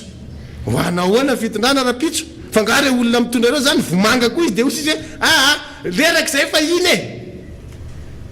mila asa ataonao zany mila fandresen-dahatra zany mila fitezana toe-tsaina zany mila fampalalana ny olona ny zavatra tsy mety atao amin'ny mpitondra zany vao mivadika any aminao io fitondrana io raha tsy resy lahatra ao ny olona hoe tsy mety reo mpitondra reo a tsisy olona amin'ny vatanao nge eo rapitso tsisy olona amin'ny vatanao eo rapitso ianao zany mila mahay mametraka tsara hoe ity ny lesoko ny mpitondra retony lafiratsiny a zao no tsy tokony averina intsony hoe raha zahay no mitondra dia retony tsy ataonay misy teny nataon'Andria Matoery Zorazafy Maleo zay tompoklay Zorazafy Maleo zafaty tamin'ny fahavelony nanao propagande izy tamin'izay nilatsaka président république dia nafinaritra atao anaty lizy dia izy hoe zaho izy dia hiteny tsy ataoko fa tsy resaka ny ataoko ny olona rehefa nao fampelezan-kevitra dia hoe raha fidinareo raha lany a dia ataoko ry fa ny tompoklay Zorazafy Maleo dia zao nataony hoe raha fidinareo ka lany dia ny tsy ataoko dia reto avy ny tsy ataony no nyteneniny aloha zany hoe tsy amerina ny lesoka nataony ny fitondrana teo aloha izy zany inona le zavatra lesoka zay le adiditsika androany zay ny adidiny miara-manonjy androany miteny amintsika hoe reto avy ny tsy mety teti-bolam-panjakana tsy mety satria nitapahana ty aina an'le vahoaka reto dia izy ny taremarika mandany andro nge manao ny zavatra iny manome anazy anareo fa tsy hoe nareo mijery azy amin'ny tableau dia mora kosa merci fa misy fotoana lany lanina ahafahana mametraka an'le tableau dia izy hoentina aminareo iny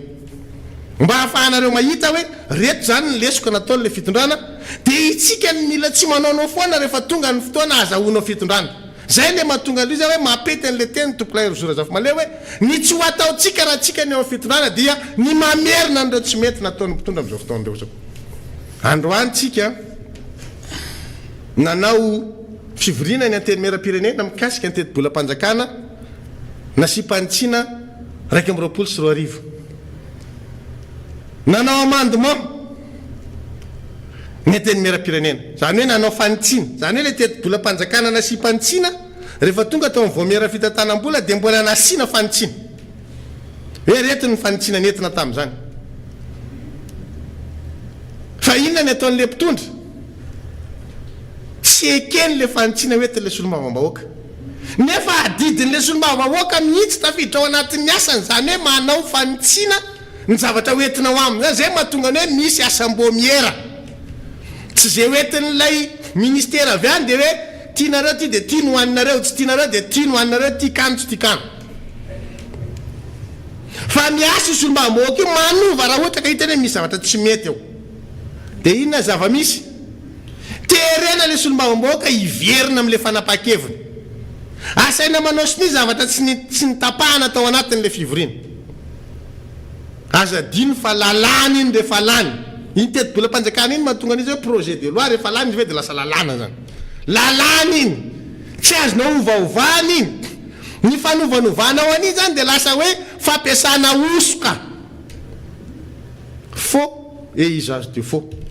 raha vao misy kitianao iny na taremarika anankiray fotsiny ary dia manao osoka zany ianao dia miayala solombavambahoaka androany hoe inona ka ny taremarika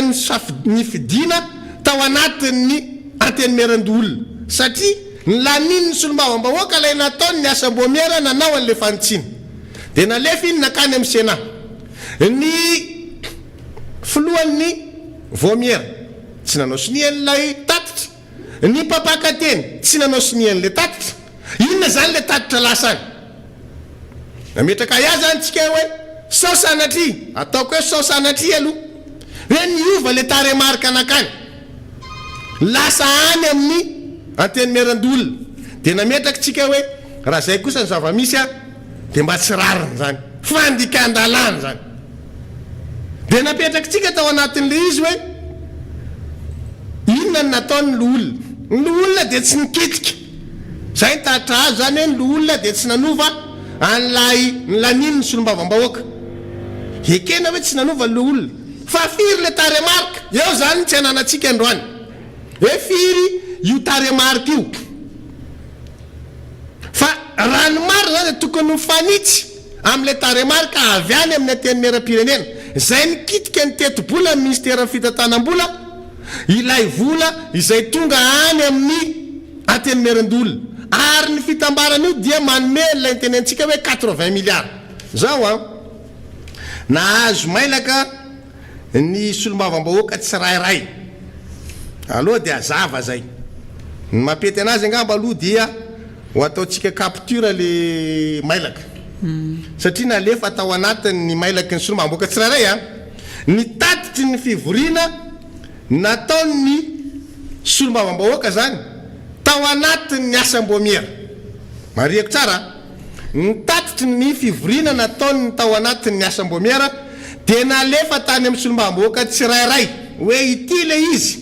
dia ity le tovana nanovany ny solombavambahoaka anazy hoe raha ity le teti-bola avy any amin'ny ministera fitantanam-bola dia nahitsiny le solombavambahoaka dia tiany ny hafarany raha io misy miova satria ny mailaka rehetrarehetra lasa ny solombavambahoaka zany a tokony tsy hisy zavatra ho diso mihitsy dia raha tsara ry aloha fa ometsika kely any Jesy indray ny tatitra alefatsika any le tatitra satria ao anatin'ny mailaka ny solombavambahoaka tsirairay hoa any amin'ny pejy farany ary ambany ary le izy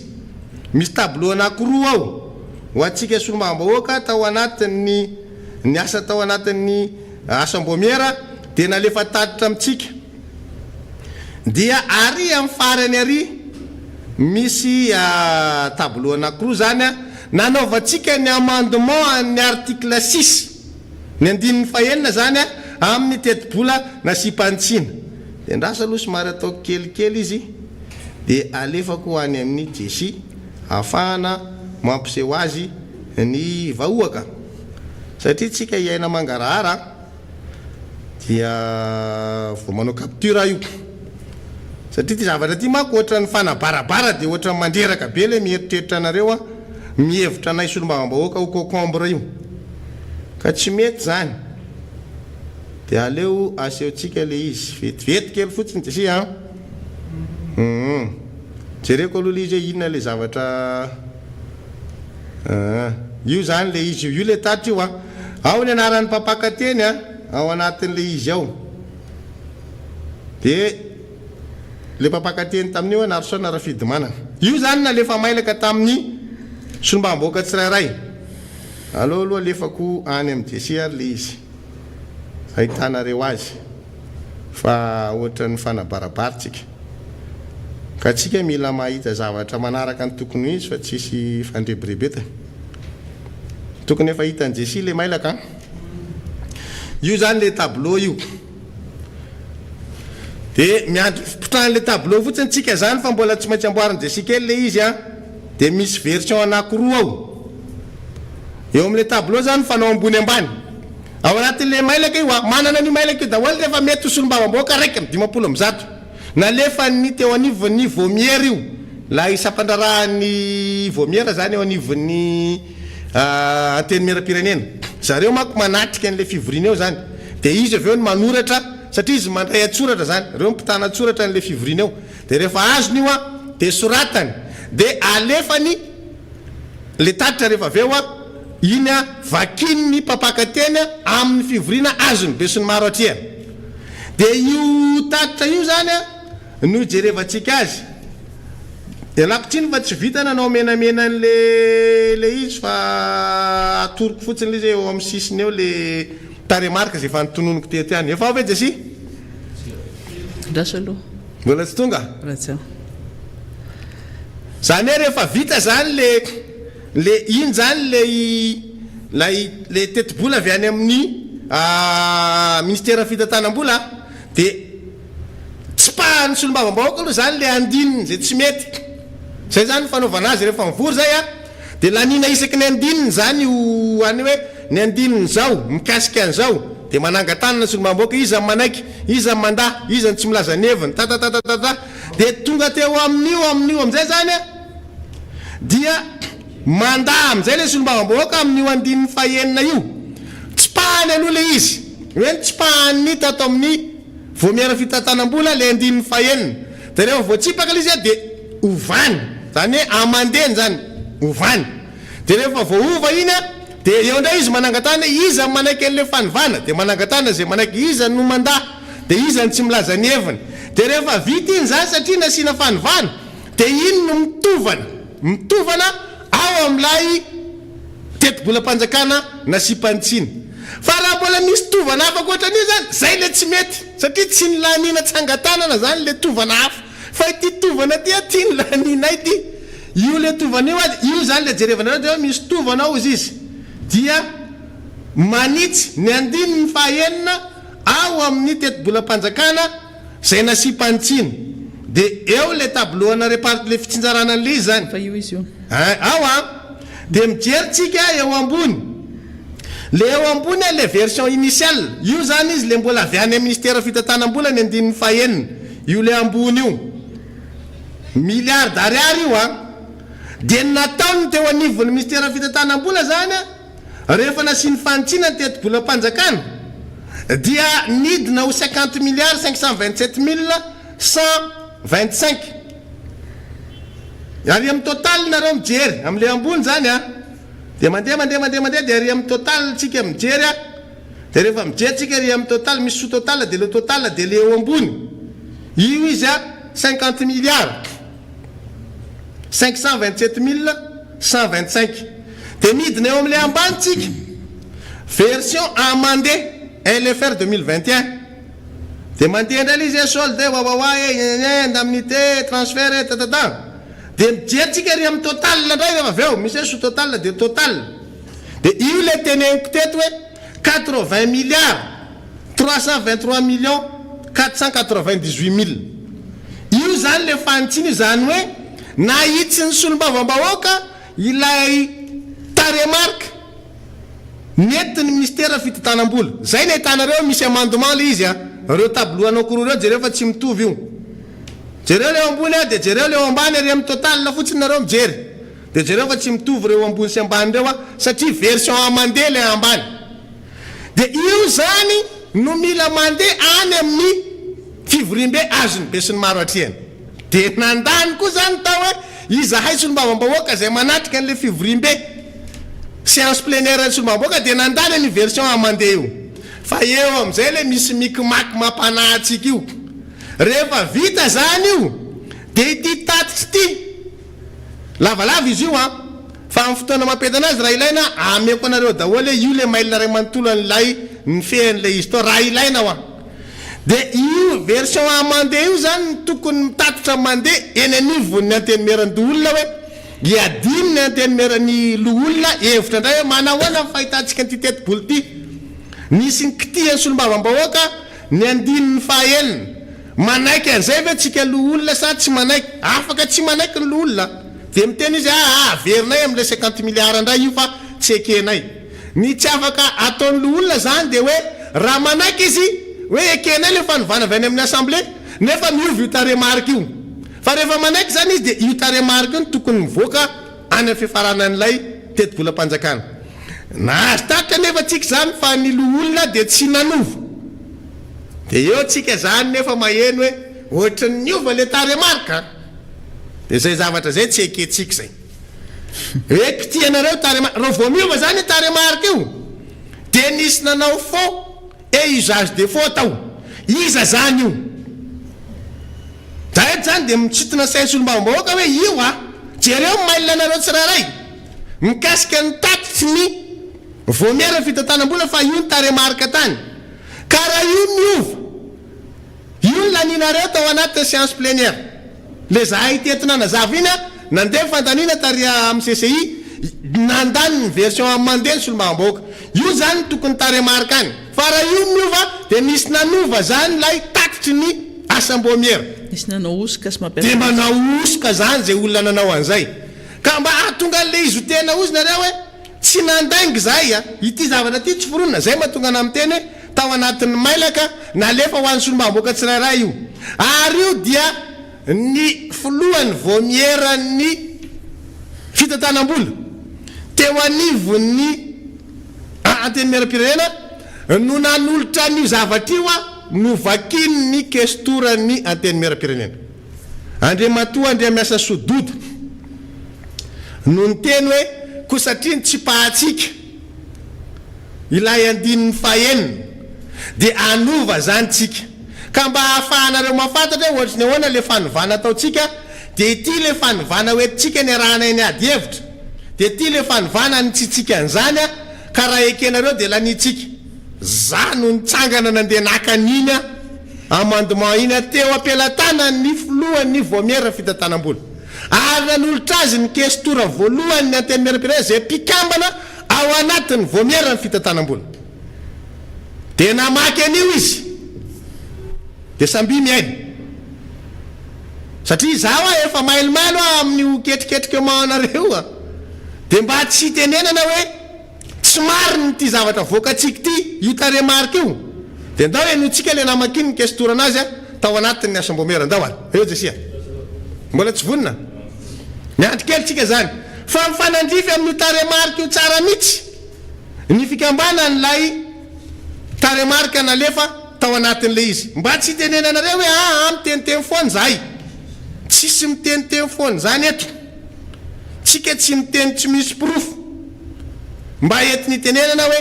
aleo ny fitantanana amin'ny firenena andeha araky ny tokony izy fa aza anaovana mikimaky fa tsy mety zany tena tsy mety rova zay ny zavatra misy fa tsika zany dia mametraka hoe ity no zavatra ny tapahana dia ty ny zavatra resahana dia ty le izy ty zay mahatonga atsika hoe mame io le taremarika io fa tsisy olona namorona teto fa matoa zany ny solombavam-bahoaka nametraka ny eo amandement io misy dikany satria tena fa araky le fanazavany efanentina teto hoe leo le solombavam-bahoaka amin'ny farany satria lasa atao ohatra zay foana tenenana dia aveo tsy hita le hafa manjavona tenenana B tsy hita le B fa manjavona tenenana C tsy hita ny C fa manjavona nefa rany dia ozy izy le solombavam-bahoaka hoe amin'ny ty maka ty tsy ho azonareo amin'izay tsony zay tsy anaky an'izay tsony zay dia zay natonga ny hoe ny anteny miaram-pirenena satria zahay no mandany azy ato izahay tsy natonona sy io manko raha ny rariny zany sy nihitsiny dia hoe alohan'ny kitihana n'le fanovana dia antoninao le sampandraraha ny ministera efa natonony zareo na ny metatitra an'zareo fampiresaka amin'zareo tao aniva ministera fitantanam-bola ny ministera isa-tsokajiny anazy ny anazy zany raha ohatra ka zay ny fanovana nataony fa izahay teo anivony anteny miaram-pirenena dia samy teny fa tsy natonony tsy nisy fifanatonana na antaniana hoe ho kitihana amin'ny LFR ny teti-bolanareo ka inona ny afaka kitihana ao anatin'io dia noho izay anton'izay dia nametraka ny teo anivony anteny miaram-pirenena hoe ity zavatra tianareo kitihana ty nge tena fa le aina n'le anteny miaram-pirenena io satria mahandro mpanjakana azy tsy solombavam-bahoaka rery fotsiny ny ao fa misy mpiasa koa ao zay mandraika rama ohatra ny mpiasa rehetra ohatra ny solombavam-bahoaka noho izany dia mijaly reo raha ohatra ka le aina n'lay andro mpanjakana no anaovanareo fanahinina kitihana le fonctionnement mihitsy zany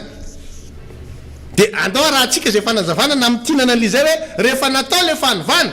dia ny vakina hoeny ny mpikambana tsirairay izy hoe enonanao tsara fa zay misy tsy mpikambana tao anatin'le izy nivory tao fa hoe afaka manatrika izy fa tsy afaka manangatanana rehefa mifidy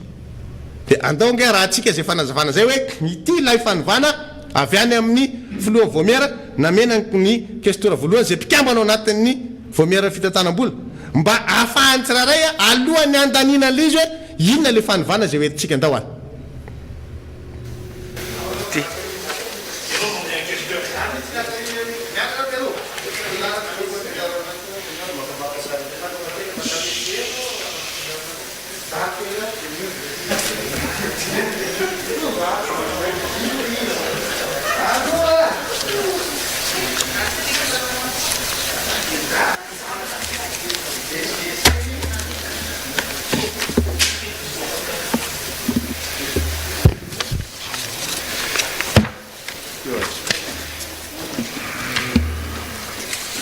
Mikasika ny tableau de répartition par institution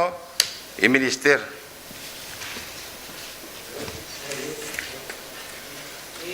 Indrindra ho atsika ato amin'ny Assemblée nationale.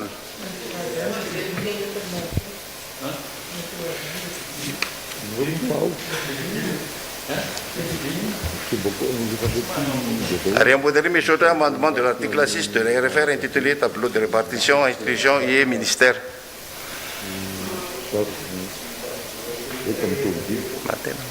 Tonga dia aty amin'ny version amandetsika. Ah oui, aotsika.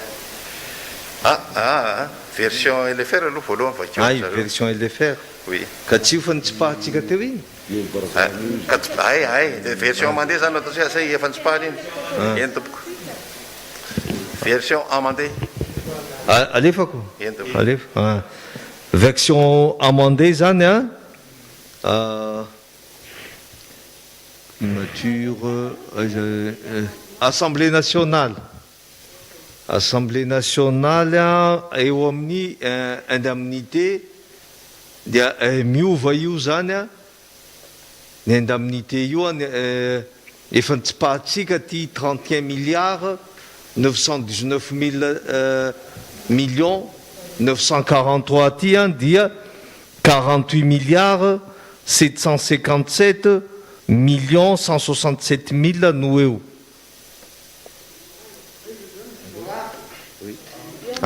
Zay le solony io e. De eo amin'ny biens et services biens et services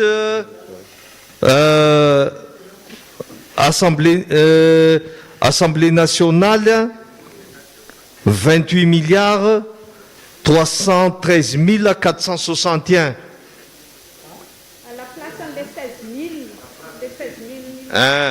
À la place ni ministère des finances zany miova 97 milliards 93 milliards 194 millions 267. Miova koa zay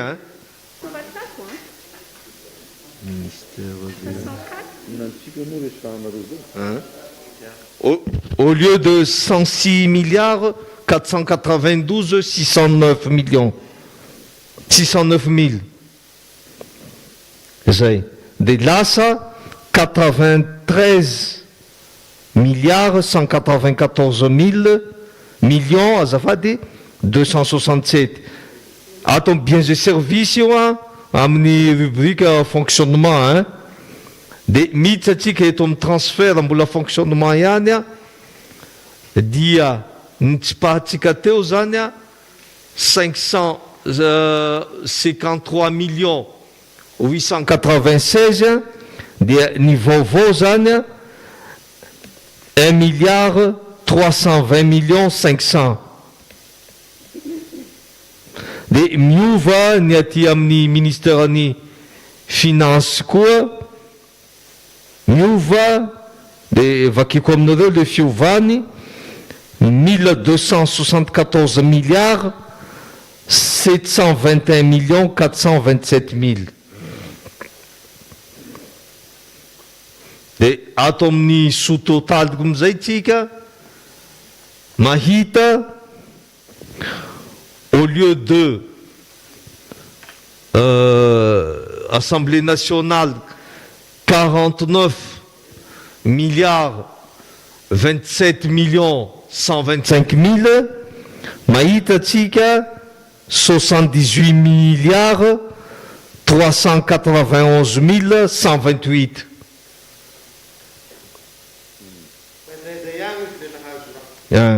Dia ny ato amin'ny ministère ny finance mihena 102 milliards 736 280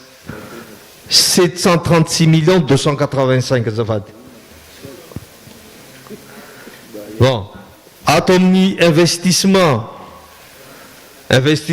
interne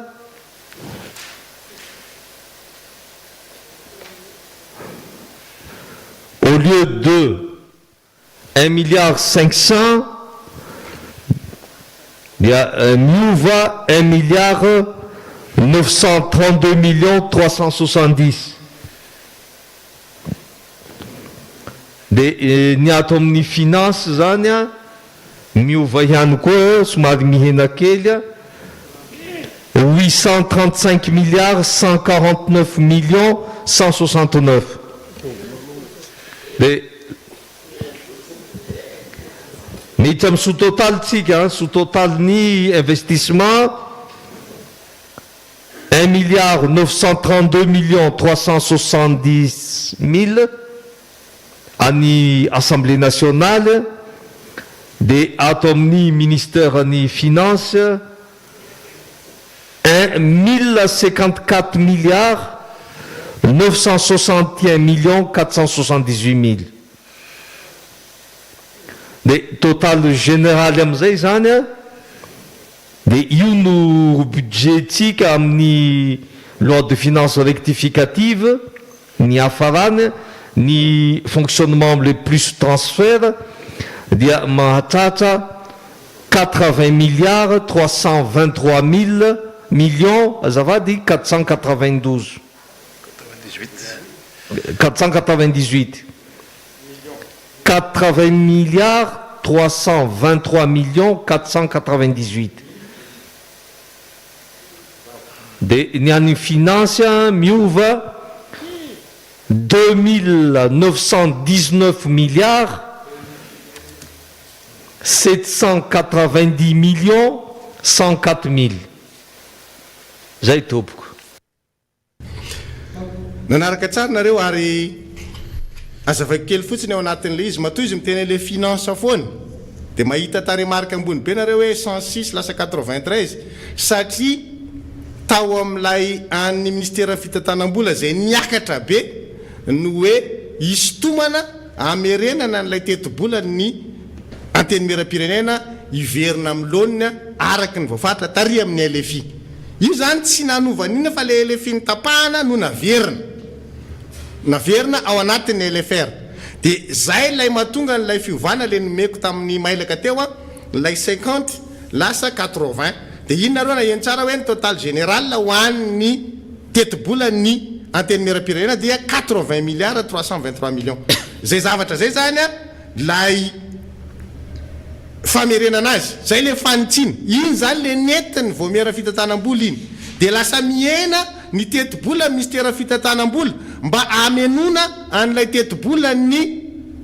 anteny mera-pirenena satria maninona ny ministère fitantanam-bola ny no nanapaka an'io e.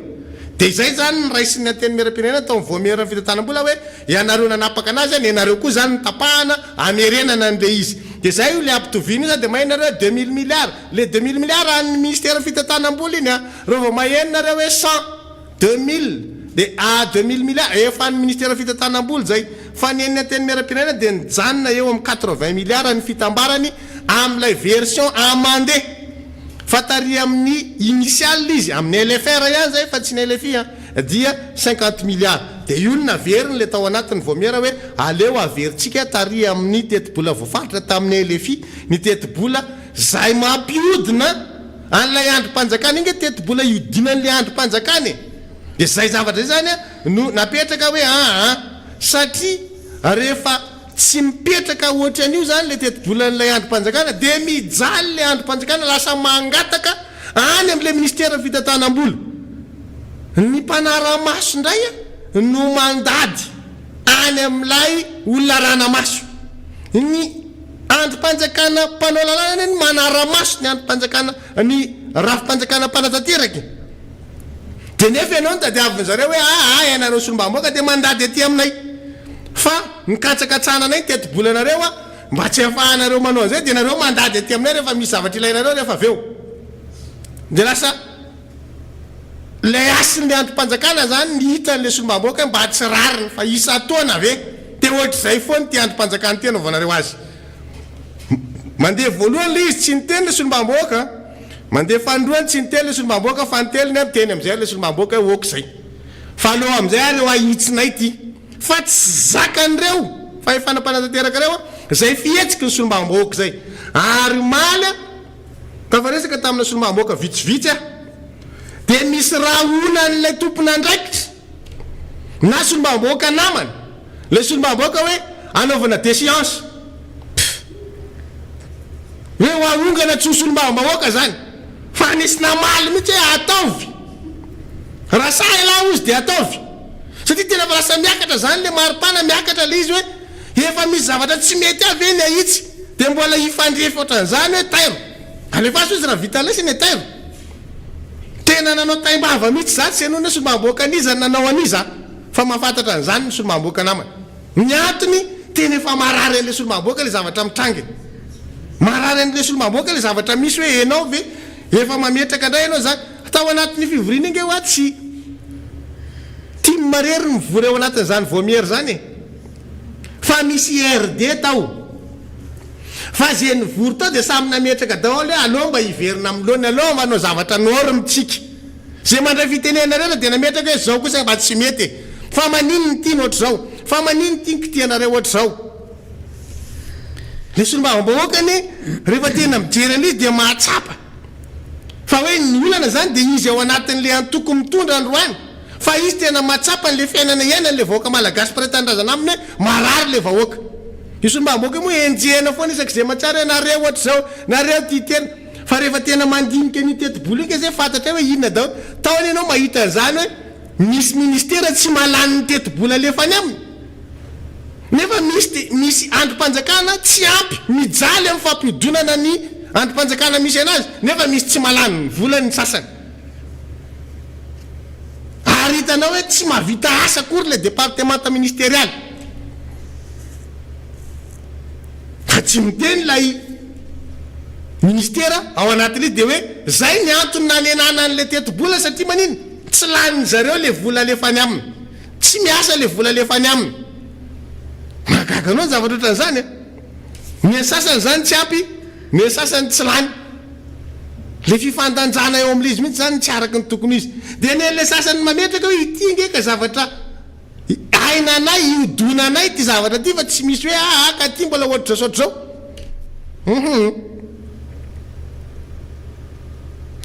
tsy mahazo fa asaina mandady any amin'ilay ministera fitantaram-bola le tompona ndraikitra ao anatin'le androm-panjakana tsy normal zany zy moa efa napetraka ny solombamoaka hoe apahatelo ny an'lo olona anankiray raha ohatra ka zaraina amina isan'ny lo olona sy ny isan'ny solombamoaka zany le tetibola omenan'le androm-panjakana anankiroa dia apahatelo ny an'lo olona anankiray ny an'ny solombamoaka anankiray fa solombamoaka tsy niteny ekitio ny an'lo olona fa solombamoaka hoe tianay ty kosa eto aminay ty zavatra ty mandalo dia zay ve zany dia tsambiky mikipy foany eto ary nisy namana tena nampatsiata ao anatin'ny asambomiera hoe tadidinao ve président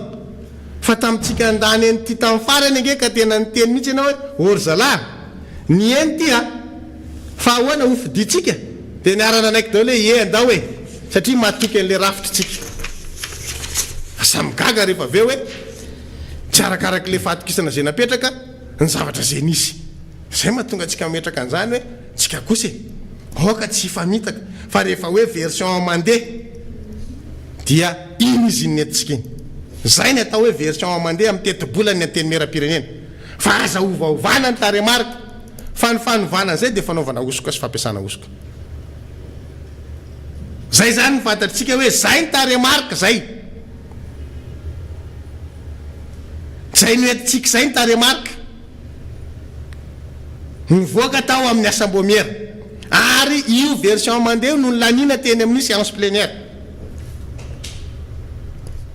ka tsy tokony misy taremarika io vao de miandro motsika zany fa ny fotoana mandeha ny fametram-panontaniana ary amin'ny CCI koa mbola ho atao anapiko anazy fotsiny mba ahafahanareo mahazo tsara mihitsy moa zany le teti-bola mpanjakana le vola ampiasainy ny androm-panjakana goavana be ny antemera-pirenena raha filaharany amin'ny rang protocolaire moa zany dia androm-panjakana fahatelo izy ao aorinany filoham-pireneny fiadidina république ao aorinany ny fiadidina république zany ny président sady aveo ny sénat aveo ny antemera-pirenena ny teti-bola zay rehetra ny resantsika fakimalitsika ny resaka ny teti-bola isaky ny départementa ministériel io de hoe nidina daholo nampidinina daholo nisy ministère amsana ny social-mbahoaka zay nytenentsika hoe nampidinina hatrany amin'ny hoe 100 milliards ariary ny ministère anankiray ny teti-bola ny androm-panjakana goavana be ohatra ny ministère ohatra ny antemera-pirenena io tsy misy afa-tsy 10 milliards fotsiny 50 milliards zany hoe mbola ambany ny ministère ny population ny teti-bola ny antemera-pirenena zany de reo vola rehetra zay nesorina isaky ny départementa ministériel rehetra nampidinina daholo zany reny ministère misahana ny social-mbahoaka reny nesorina tao amin'le ministère de nampidirina ny amin'ny teti-bola ny ministère ny fitantanam-bola ny tiana tenenina zany de hoe nahavangongo ao anatin'ny ministère ny fitantanam-bola daholo ny vola rehetra ka zay no mahatonga ny ministère ny fitantanam-bola ho 2948 milliards d'ariary 2948 milliards d'ariary ny teti-bola ministère ny fitantanam-bola de tao anatiny 2948 milliards io no nambinana 30 milliards maherikely fotsiny ho an'ny antemera-pirenena zany hoe tsy misy dikany zany 30 milliards zany raha oharina amin'le 2948 mille ariary ao anatin'ny ministère ny fitantanam-bola fa io moa zany araka le tenentsika hatramin'ny omaly hoe ny fahefana rehetra zao dia mivangongo pelatana ny fahefana mpanatateraka daholo ka hatramin'ny fahefana mpanao lalàna de kendaina atao kendaroroka toy izany satria rehefa te hanakenda androm-panjakana anankiray ianao de ny vola entiny miasa no ahena sy tsy azo kitihana tsy azo ampiana tsy azo ataonina de mandadilady aveo le androm-panjakana mpanao lalàna mangataka ny vola tsy hoe vola an'ny ministère finance tsy hoe vola tao inona fa ampandianana ny androm-panjakana lasa mandadilady rehefa tonga ny volana jona de mandadilady mangataka ohatra ny andro roso mihitsy ny androm-panjakana ngeza be zany androm-panjakana fahatelo zany ny antemera-pirenena mandeha mangataka ny ministère ny fitantanam-bola ny ministère des finances hoe mba ameo vola izay fa tsy misy vola intsony andoavana ny karama ny androm-panjakana goavana be zay fahefana mpanao lalàna zay zany le resantsika foana hoe ny fahefana rehetra eto amin'ity firenena ity dia angony vangoka ao amin'ny fahefana mpanatateraka ary ny zavatra miainga rehetra dia any amin'ny filoham-pirenena daholo ny fahefana mpanatateraka dia filoham-pirenena no mitantana anazy faratapiny eo mibaiko rehetra zany de miainga any daholo nesorina daholo ny vola rehetra zay ampandianana ministère misahana social-mbahoaka de namena ny ministère ny fitantanam-bola ministère des finances daholo nidikan'izany ministère anankiray rehefa anao tetikasa zay baiko avy any amin'ny fiadidinan'ny république ihany koa de mbola angataka ihany koa any ministère finance ohatra ny ataon'ny assemblée nationale mangataka any ministère ny finance zany ve de logique zany tsy normal zany ny fahefana mpanao lalàna ny ministère ny fitantanam-bola anisany ao anatin'ny fahefana mpanatateraka anankiray ary olona tsy hoe olona voafidy io fa ny fahefana mpanao lalàna no mifidiny lalàna ary indrindrandrindra mifidiny ny teti-bola mpanjakana de lasa tompo mangatakatany zany le mpanao an'le lalàna indray zany no tenena hoe nareo tsy mahazo mikitika ny teti-bola mpanjakana zay efa napetraky ny fahefanam-panatanteraka ho anareo fa naampy io na tsy ampy dia io zany ny anareo a dia rehefa tsy ampy io a tonga fotoana volana io zany raha izao fandehan'izao zany dia tsy aritra farany taona akory indray zany io teti-bolam-panjakana nasiana ozoka io enganeka ho hitanay farany aingana aloha zany hoe otridrina famarana no nanovany zareo mpanao ozoka zany teti-bolan'ny antemeram-pirenena zany raha sanatry ny vavy zany mitranga fa tsy le zavatra nitapahana tao amin'ny fivoriam-beny arahana dia ahita scandale tsika tena scandale goavana be zany satria araky ny fantatra dia tsy nanosony satria ny fandehan'ny procédure moa zany rehefa lany ohatry zao ny lalàna eo anivony antemeram-pirenena dia misy tatitra zay soniavin'ny filohan'ny antemeram-pirenena dia soniavin'ny lehibe ny filohan'ny vomiera ny anankiray zay mikarakarany io tatitra io zany filohan'ny vomiera dia misy sonian'le rapporteur ihany koa zany hoe farafakeliny sonian'olona anankitelo zany no hita ao anatin'io tatitra io raha ny fantatray hatreto aloha zany dia tsisy nanao sonian'io tatitra nalefa any amin'ny antemeran-doolona io aloha zany hatreo ny avaty amin'ny antemeram-pirenena ka sanatry ny vavy ny androm-panjakana toy izany no anaovana ozoka sy ampiasaina ozoka dia scandale be tsisy oatra zany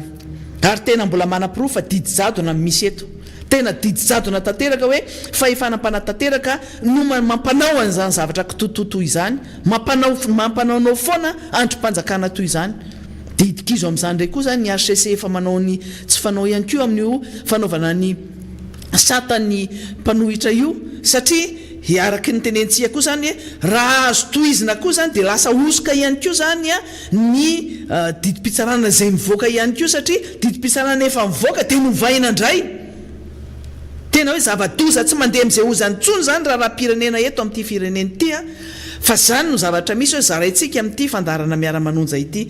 ny zahay moa zany efa tokony efa andeha amin'izay fa somary nihitatra kely aleo ngamba farantsika eo satria raika be folo sy fefa zao aleotsika ametraka ny veloma finaritra ho antsika rehetra zay manaraka zao fandarana zao efa misodisody efa ao ambadika ao ny namana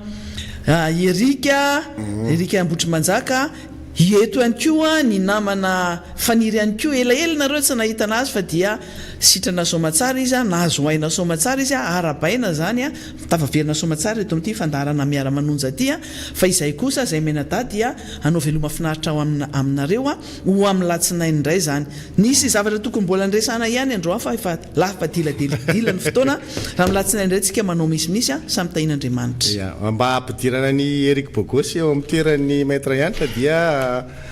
misy afatra apitaiko fotsiny ity zany mandra-paha zany aloha misy mpampianatra namatsika nandefa sosikevitra taty amin'ny miara-manonja zany ny mba hanaovana fampianarana cours zany le izy ho an'ny mpanala baccalauréat zany hoe izy fiaraha-miasa zany apetraka amin'ireo mpampianatra ireo zany hoe misy fotoana zany ho enregistrena lay mampianatra cours ho an'ny mpanala baka mamay-poana zany le izy fa mila miditra ao anatin'lay tambajotrany le anaranareo miara-manonja zany nareo an'ny azeda iny dia alefa ao le izy zany fa tsy hoe miakatra eto amin'ny plateau eto akory zareo sao dia misy eritreritra reo io miakatra eto amin'ny plateau fa rehefa vita ohatr'izao zany ny fandarana zany tapitra mihitsy miara-manonja dia mandeha eo amin'le tambajotra tserasera eo zany le fampianarana le cours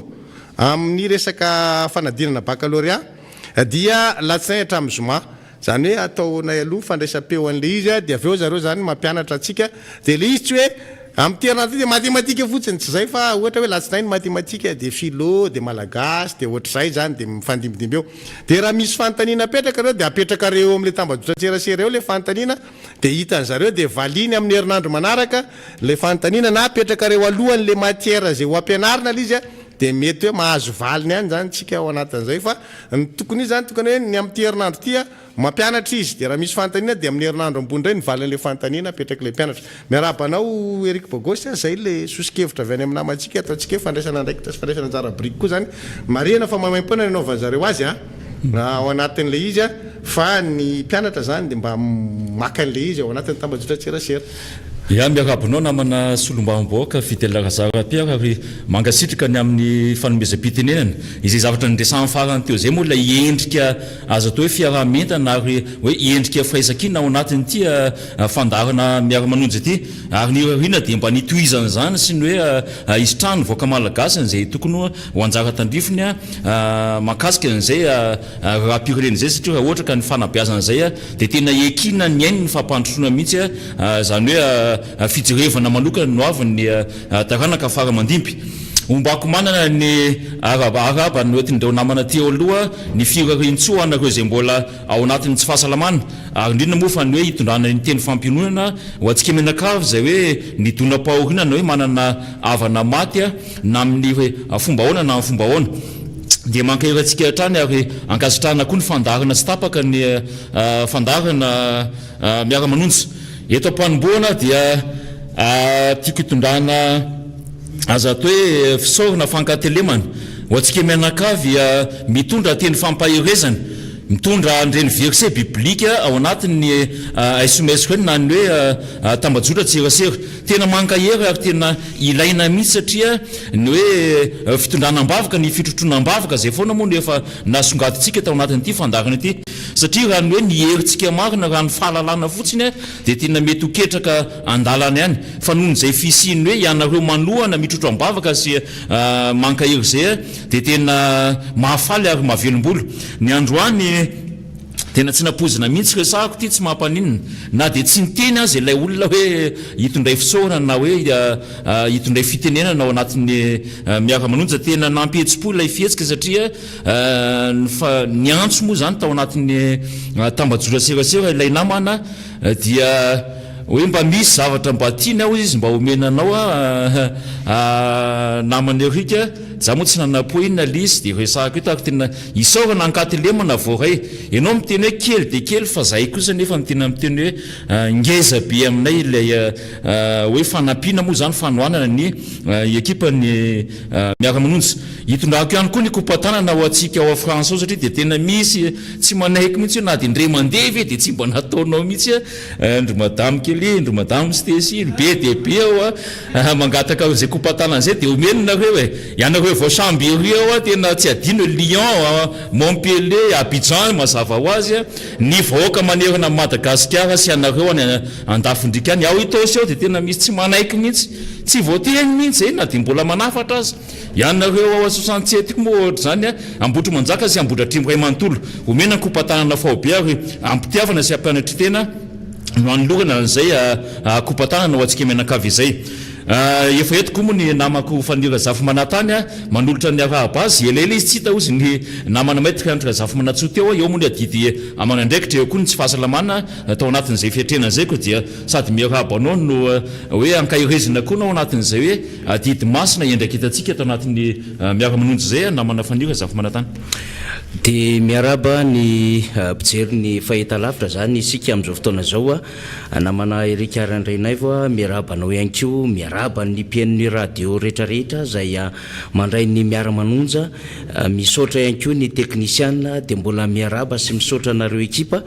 tato anatin'ny miara-manonja nandritra izay fotoana izay na dia sy tafaradalina tamintsika ara no ny antony ara-pahasalamana sy mba ahafahana manangona ny hery hiatrehana ny tolona zay hatrehantsika dia mbola teo ianareo namana zany na miaina na miantoka ny vahoaka malagasy rehetra reo any ampitan-dranomasina ihany koa zay manjo ity miara-manonja ity dia tena isaorana betsaka ny amin'ny fijoroantsika nandritra izay fotoana rehetra izay zany amin'ny andraikitra masina ho an'ny tanindrazana izany reo namana marobe any vela moa zay amirarosoa dia anaovana ny kopakopatanina satria dia ianareo reo dia manana ny hambara na dia lavitra aza ny misy anareo dia manana zay ambara izay ho an'ny voaka malagasy ary misy hevitra zay avy any aminareo zay apombaina miara-manonja zany ao anatin'ny ty raharaham-pirenena goavambe ity raha ny zava-misy efa nisy ny fanazavana netinizy mianada teo andraraha-pirenena feno de feno ary ranonambara ny ekipa miara-manonja nandritra zay fotoana rehetra izay dia marobe ny zavatra mitrangy eto amin'ny firenena mitsikafona ary mempotra amin'izao fotoana izao zany no ilaina ny tony fandarany tony ary zany no hijorony ny ekipa amin'izao fotoana izao ary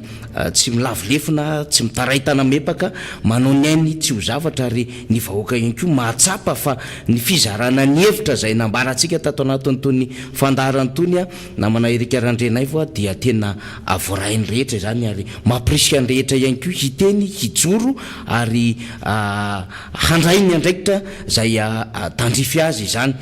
rehetra izany moa na ara-politika na ara-ekonomika na ara-sosialy ary tsy tentsontsika satria fa zary fitentsika talohany hoe isan'andro de misy skandaly eto isan'andro de misy fenouveau eto ary isan'andro de miaina karazan-javatra sinema sy endri-javatra hafa ny vahoaka malagasy zay tena tsy fahita nandritry ny 80 taona lay tsy fahita nandritry ny 80 taona ao anatin'ilay nambara mitondra hoe rehefa tsy fantatra ao androany fantatra ao rapitso de fantatsika zany izy amin'izao fotoana zao le tiany ambarany am'le hoe ny tsy niainana tao anatin'ny 80 taona kay lay fahampotehana lay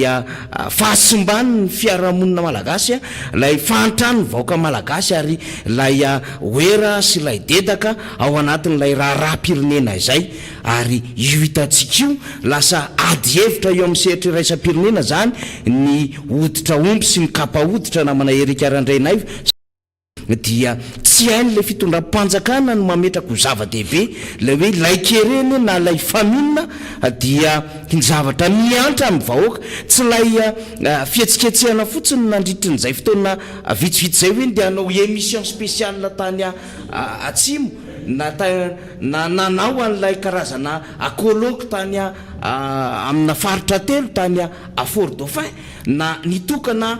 base na militaire samihafa na nandeha nijery zay mety hoe aiza mety sekoly na aiza mety anaovana tohadrano samihafa tsy zany fotsiny le raharaha fa tena raharaha mikasika ny fiainany vahoaka amin'ny akabeany mihitsiny zany zay tsy mahatafarina azy amin'ny maha-olombelona azy de hitantsika io navoaka ny mpanao gazety raisam-pirenena ary miara manohana ny asa masiny zany mpanao gazety amin'ny sehatra raisam-pirenena reo correspondant zay miasa eto Madagasikara de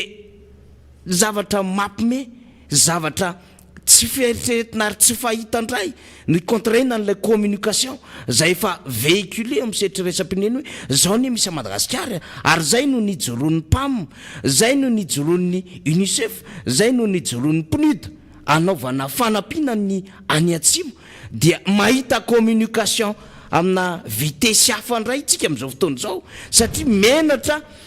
matsiaro ho voatohana matsiaro marary sahirana lay fitondram-panjakana dia sarina SDF na sans abri any Frantsa ndray no mba aseho amin'izao fotoana zao entina ilazana hoe any Frantsa ronge misy olona mahantra mariny zany na any Amerika na any Frantsa na any Allemagne misy avitrany reo mantsy fa tsy mitovy amin'ny mahantra zay Madagasikara mitazona ny farany aty Afrika sy aty amin'izao tontolo zao mihitsy satria ny Soudan du Sud no aorinantsika zay vao farantsika tsy mitovy an'izany le fahantrandreo firenenareo ary raha mitentsika hoe misy SDF mandray RMI ohatra na sahala amin'izany tsy mitovy amin'izay mihitsiny ary manana zay assistance sociale goavambe izay misitraka makany amin'ireo vahoakany zany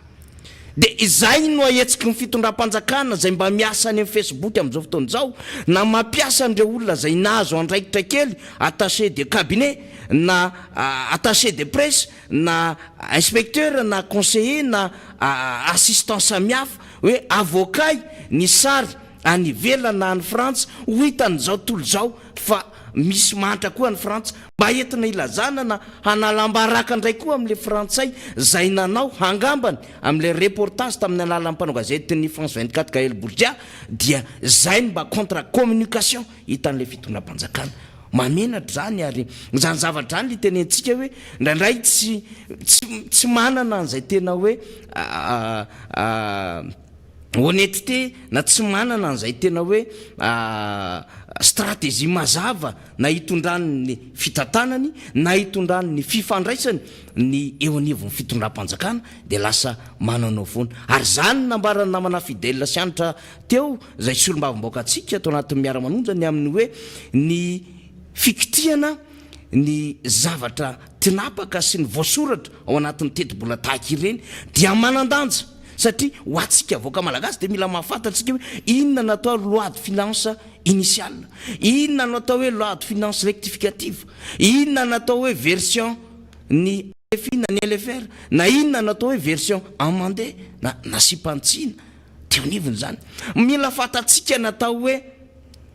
séance plénière, mila fantatsika natao hoe conférence des présidents eo anivony zany assemblée nationale zany, mila fantatsika natao hoe fivorin'ny vomera na ny asambomera ka ireny rehetra ireny matoto tonga any anatin'ny hoe tapakara nandritry ny fivorina azony be sy maro natrehana ao anatin'izay lalàna izay satria ny lalàna no mame an'ilay fivorina ara-potoana voalohany sy faharoa na fivorina tsy ara-potoana zay etoan'ny gouvernementa ny fiatrehana izany fa tsy assemblée nationale dia misy dikandolo zany ka raha nambarana namana fidèle teo ny amin'ny vao mikitika zavatra kely fotsiny ao anatin'ny zavatra tsy nara nanapaka na hivelany zay efa tinapaka zay dia manova ny esprit sy manova ny kaja rehetrarehetra mifandray amin'izay lalàna izay sy mifandray amin'izay esprit nitondrana azy araka ny voasoratra sy ny fomba fiasa eo anivon'ny antenimera-pirenena amin'ny alalan'ny règlement intérieur sy lay fomba fiasa ihany ko lehibe na amin'ny erikaran-drenaivo amin'ny alalan'ny lalam-panorenana zany rehetrarehetra izany ka io ndray zany tsika amin'izao fotoana izao hiatrika izay fifanatrehana ny gouvernementa izay ary hiditra amin'ny famaranana moa reo antenimera-pirenena zany reo solombavam-baoaka inotsika fa anindrom-peo amin'ny lafin-javatra tahaka izany satria tsy mora ny fiatrehana an'izany resaka fitantanam-bola izany ary mbola hitatsika ihany koa teo ny amin'ny hoe aiza ho aiza le fandamina ny fanjakana amin'ilay fitantanana ny raharaha-panjakana efa andro maromaro isika ianareo namana teto amin'ny miara-manonja erikaran-drenaivo ny efa nyresaka amin'izany statut de l'opposition zany ny hoe violation na constitution ny zavatra natao tao anatin'izany ary ny jabaka fandroa ny jabaka voamafana ny jabaka tonga masika ny teo anivon'ny ACC zay nanaika an'izany fantsana lalam-pandrena zany tamin'ny alalany lalàna zay mahakasika statut de l'opposition iny satria tsika mahafantatra tsara erika ny amin'ny hoe ny fandehan'ny raharaha na fitantanana ny raharaha dia ny ny constitution ny hitantanana an'izany raharaha izany ary tsisy afaka manova an'izany constitution zany raha tsy amin'ny alalan'ny référendum na amin'ny alalan'ny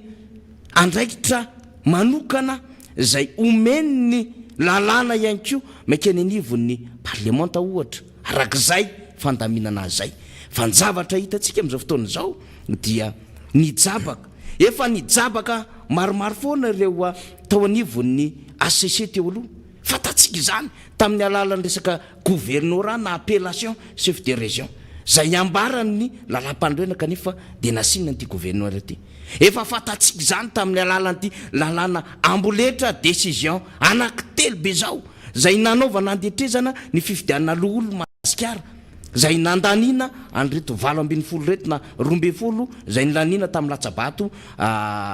grands électeurs zany fa enina moa zany dia antendren'ny filohan'ny république fantatsika tsara ny fisiny zany hoe tsy ampy hiatrehana fifidianana satria tamin'ny fifidianana loolona voalohany ihany reo collège électoral reo no tokony niatrika an'izany fifidianana zany reo mpanolotsaina sy be ny tanànareo fa natao andetrezana zany satria tsy manana an'izany collège électoral lavonina izany ny teo anivon'ny fitondram-panjakana raha ny lalàna ny resana dia mbola ny forsena ihany zany zavatra rehetrarehetra dia natao ny convocation des électeurs na mifanekeny ampifidy andatsabato nandritrin'izany nefa fantatsika ihany koa fa mbola misy commune any hoany amin'ny 420 any hoany zay mbola tokony hiatrehana fifidianana na amin'ny erikaran-drenaivo ary misy commune zay mbola mandalo ady ara-pitsarany zany rehetrarehetra izany dia gagitsika mahita an'le hoe zany zava-misy ary namosa moa le ACC tateorinany amin'ny hoe ka nisiny filaminana ny no antony nandraisanay reny fanapahan-kevitra eny na pacte de responsabilité io na inona de varina ihany tsika fa ngamo anjaran'ny ACC zany ny anjaran'ny ACC de manao contrôle na légalité ny amin'ny hoe eny na tsy mifanaraka ny lalam-pandrenany zany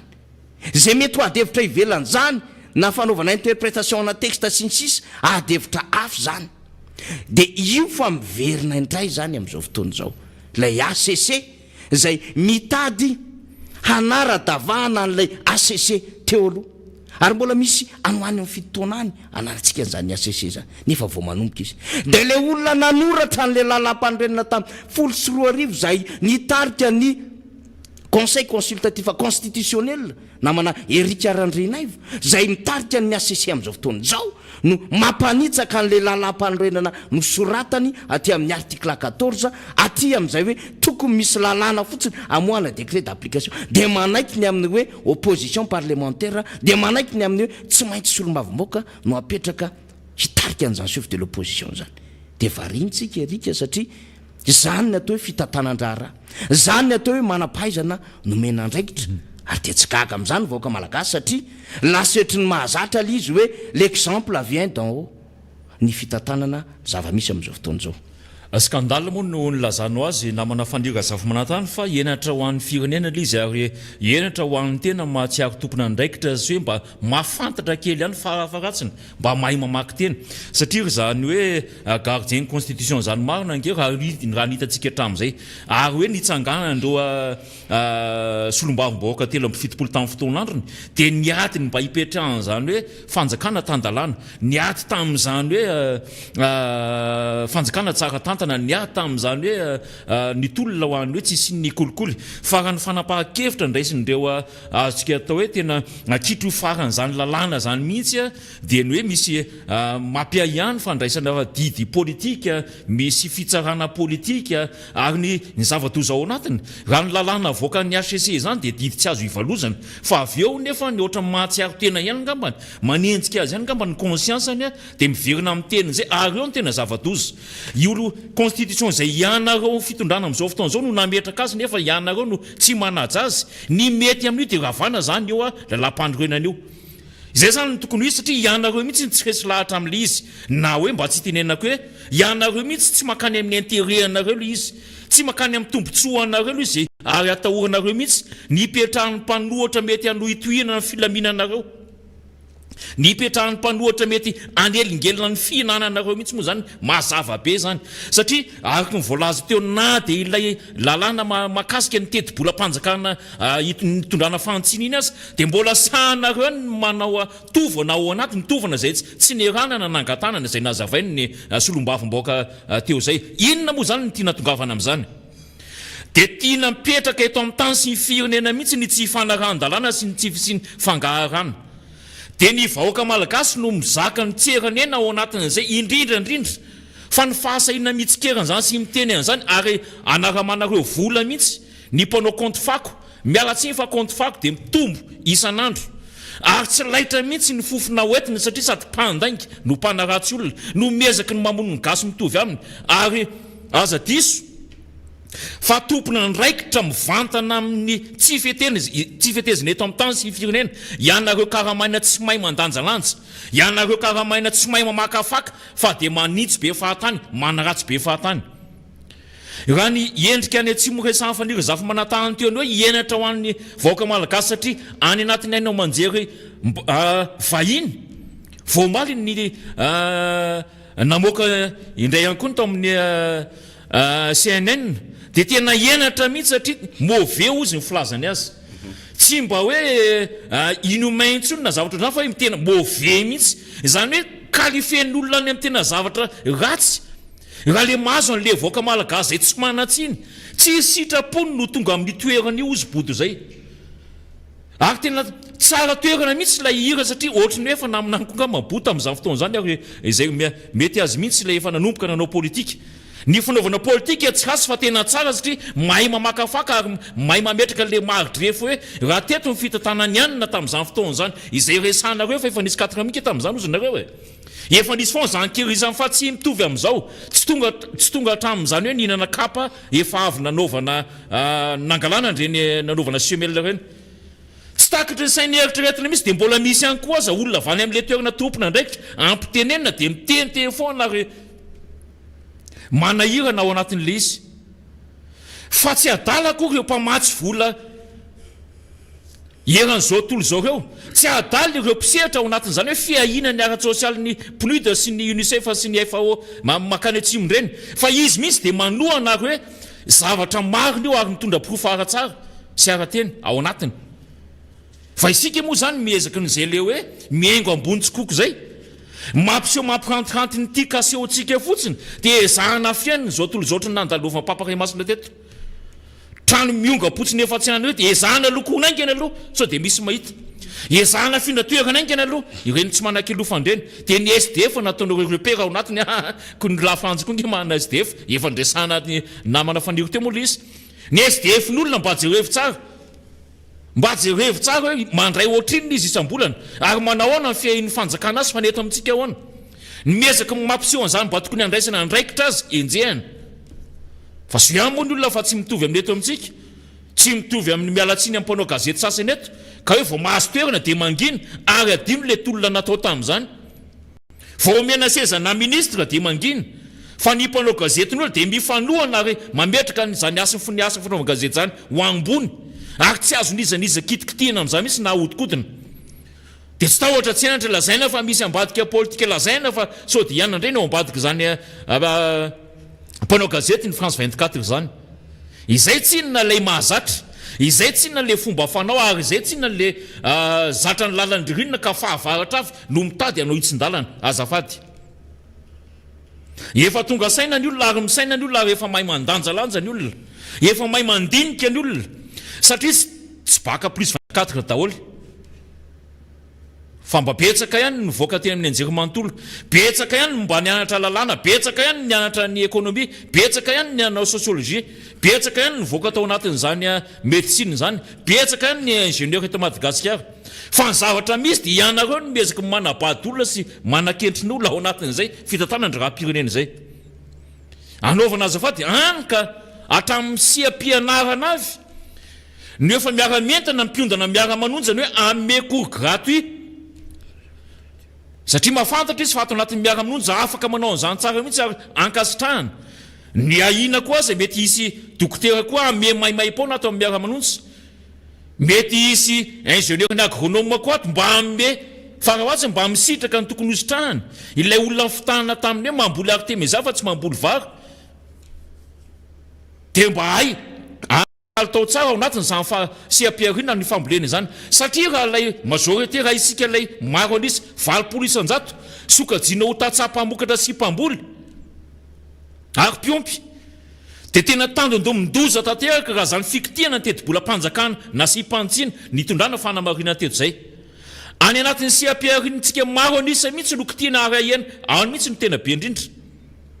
dia ataontsika ahoana ny atokony ho avy ny fiainantsika rapitso ataontsika ahoana ny atokony fampanantenana izay tsy mipaka ty amintsika inanantsika hoditra sy ny fisiny mitsindroka amin'izao diratra amin'izao io isika samitsika ny tokony an-tany manomboka eto zany no hoe mba manahoana ny isa tokantranonao mba manahoana ny fiatrehanao ny fiainanao mba manahoana ny manjoanao raha ohatra ka tatiraka eto zany hoe hiakatra ndraiky ho mividitsoloka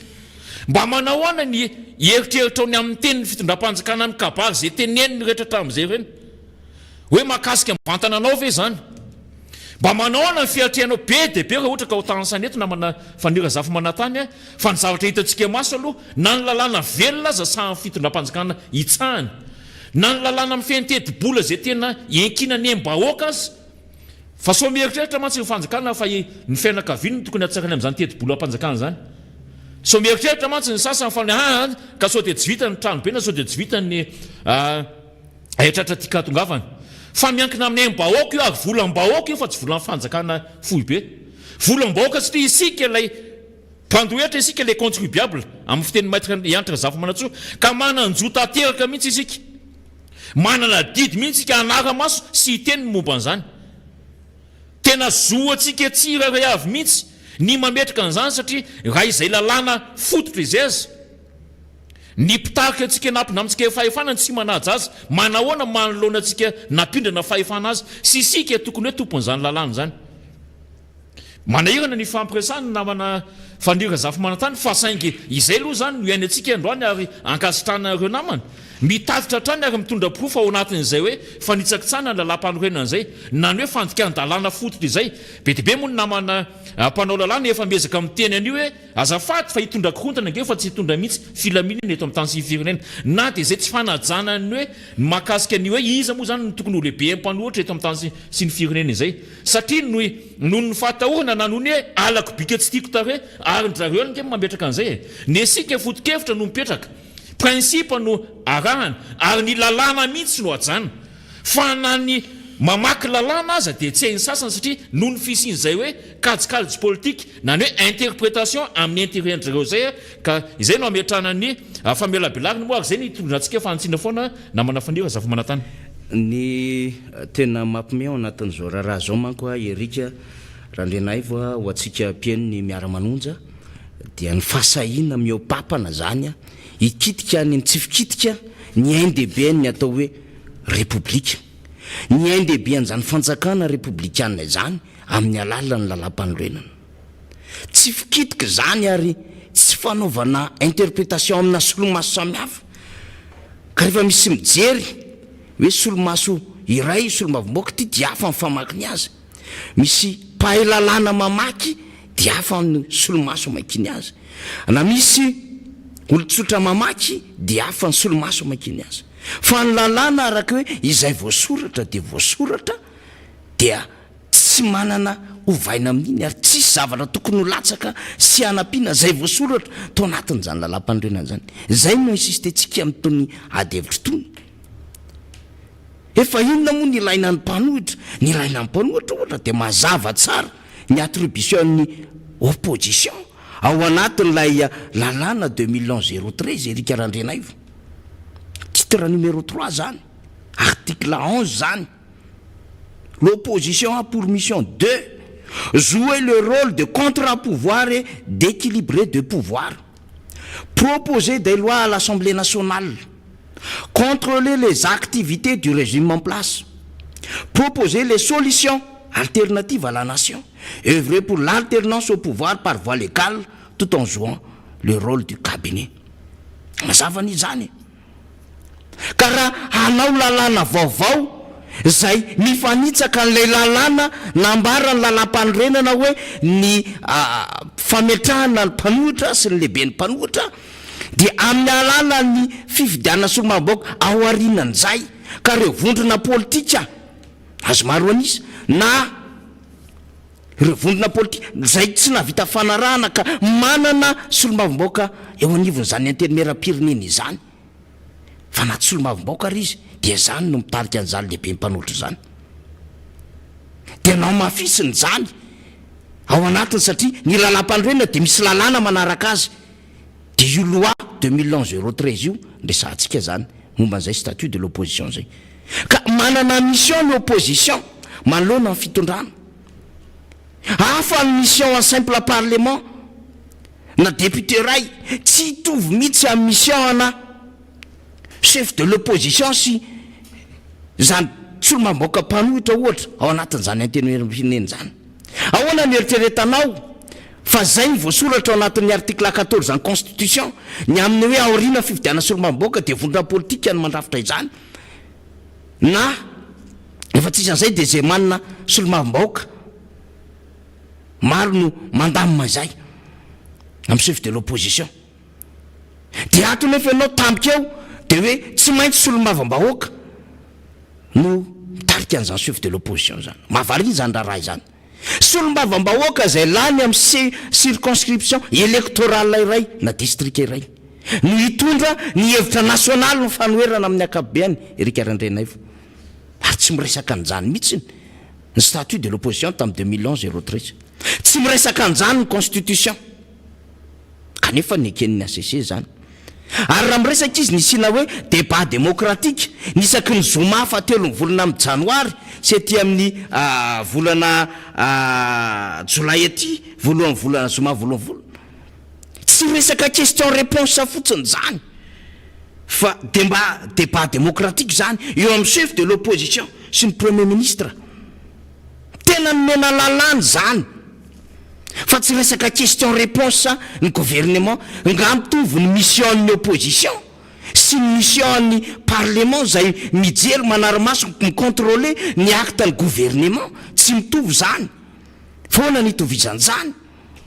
zavatra samihafa zany ary lalàna samihafa erika andrendrenay vao tsika mpiaino radio Maira Manonja ny fandarina Maira Manonja no mamiany zany alalan'izany ary mazava ihany koa ny ambarany section 2 ao anatin'izany statut de l'opposition zany ohatra raha miresaka ao anatin'ny ny membre ny opposition fangeza be ao anatin'izay de zao article 19 koa de hoe manana ny droit na liberté d'information sur toute question importante relative à la vie de la nation ou discuter au sein du parlement zany mpanohitra zany fa rehefa jerevanao zany ity lalàna miforoporony ity zay nakatoavin'ny ACC satria boîte aux lettres le Assemblée nationale ny ampy an'le tato amin'ny Sénat vao tonga le Sénat de zay nataony nandany an'le lalàna la hanitsina ny andin'ny sasatsasany ao anatin'le statut de l'opposition 2011-013 dia voafetra na liberté d'expression na ny accès à l'information mazava ho azy voafetra zany rehefa dinihana sy fakafakaina ao anatin'izay rehefa mijery an'ilay recommandation ny ACC zay tsy azo ivalozana nefa ny valozan'izy ireo indray ora vitsivitsy taorina ny namoanany zany didina voka zany. Ary tsika raha mijery ny principe na continuité de l'État raha sy diso fitadikina manerika randrenay nisy aviany tamin'ny 2017 navoakan'ny ACC teo aloha hoe ahoana ny fomba ampiarina ny statut de l'opposition sy anendrina zany chef de l'opposition zany de oziny teo aloha marina fa avis fa tsy décision fa mba misy éclaircissement zavatra tokony ho azavaina ihany ny amin'ny hoe avoiny décret d'application ahafahana mijery an'izany chef de l'opposition zany fa rehefa mijery an'izao ianao dia tsisy an'izany principe na continuité de l'État zany marina ho afa avis fa tsy décision zany de zay no manahirana anatin'ny toeraraha tony hoe de mbola mitazapotsiny ve hatramin'ireo vina ny constitutionnaliste eto Madagasikara ny mpahay lalàna eto Madagasikara ny manam-pahaizana eto Madagasikara ny acteur politique eto Madagasikara ny société civile eto Madagasikara sy ny vaoka-tsotra ny hijery ny fanitsana lalam-pandrenana hatramin'ny oviana ary hatramin'ny fomba hoana no anekeny ny rehetrarehetran'izany angambana hoe misy fetra anginana ary misy fetra hitenenana fa ny zavatra ohatran'izao tsika efa nresaka tamin'ny hoe ny minanginana ny olona tamin'ny pacte de responsabilité nataonareo zay tsy ao anatin'ny lalam-pandrenana mihitsy zany na inona tenenina ao anatin'ny hoe inona gestion de crise ao aoriana ny déchéance na filoham-pirenena de namorona lalàna namorona zavatra hafa ivelan'izay efa nekeny rehetra ny hoe gouverneur chef de région nambarao ary tokony misy fifidianana chef de région chef de province zany lalam-pandrenana nolaninareo tamin'ny 2010 nandresen-dahatra an'le vahoaka malagasy miresaka ihany amin'ity resaka Sénat ty ary aiza zany zao le respect de la parole donnée na manahirika satria hoe oravana zany Sénat zany anao parc solaire atsika anao université ngezabe atsika sinsisa fa zao io Sénat io ndray naverina moamasina rehefa avy natao fitsaram-bahoaka tao amin'ny palais des sports rehefa irotsaka le olona anankiray aiza le respect na parole donnée tamin'ny débat ny atrena le deuxième tour ny élection présidentielle hoe raha izany lany eo de ekeko izy ho filohan'ny mpanohitra fa tena mahita an'izao tsika de mirefarefa amin'ny tany hoe zao ny fomba hita tany na Madagasikara mahita an'izao tsika de tsy gaga koa raha ohatra misy olona mihinana hoditra sy kapa hoditra any atsimo satria tena na ny zavatra tokony ho ajaina ary tsy voaja, na ny zavatra tokony minimum ho any any vahoaka raha tsy fantatra, satria tsy any amin'le séparation de pouvoir ntsony ny lalina misy amin'izao fotoana izao. Le séparation de pouvoir mazava Erika Randrainaivo dia hoe ny ity ny pouvoir exécutif, ty ny pouvoir législatif, ty ny pouvoir judiciaire. Fa pouvoir tokana ihany misy amin'izao fotoana izao dia ny ambiny manara-drenirano amin'izay eritreritry ny pouvoir exécutif tia nitondrana ny raharaha. Izany ny zava-misy eto Madagasikara, ary tokony hanokatra ny sainy rehetra zany, tsy tokony hipetrapetraka any ambany vanona, zany vanona zany, trano zany, gorodona zany, tsy tokony hipetraka any amin'izany zao adevitra zao, tsy tokony ho anaty tiroary zany raha zany, ary tsy tokony havelavela fotsiny amin'izao zany. Fa maninona manao bricolage na chef de l'opposition ny fitondram-panjakana, maninona manao ataontsika construction na opposition anatin'io fitondram-panjakana. Ahoana no anaovany contre-pouvoir nefa olona apetrany, olona tadiaviny no anohatra eo anivon'izany assemblée nationale zany. Inona ny contre-pouvoir hitanao an'izany? Inona ny hoe hanara-maso ny fiainan'ny firenena ka afaka andondatabatra zany mpanohitra na député zay metimety aminy bricolena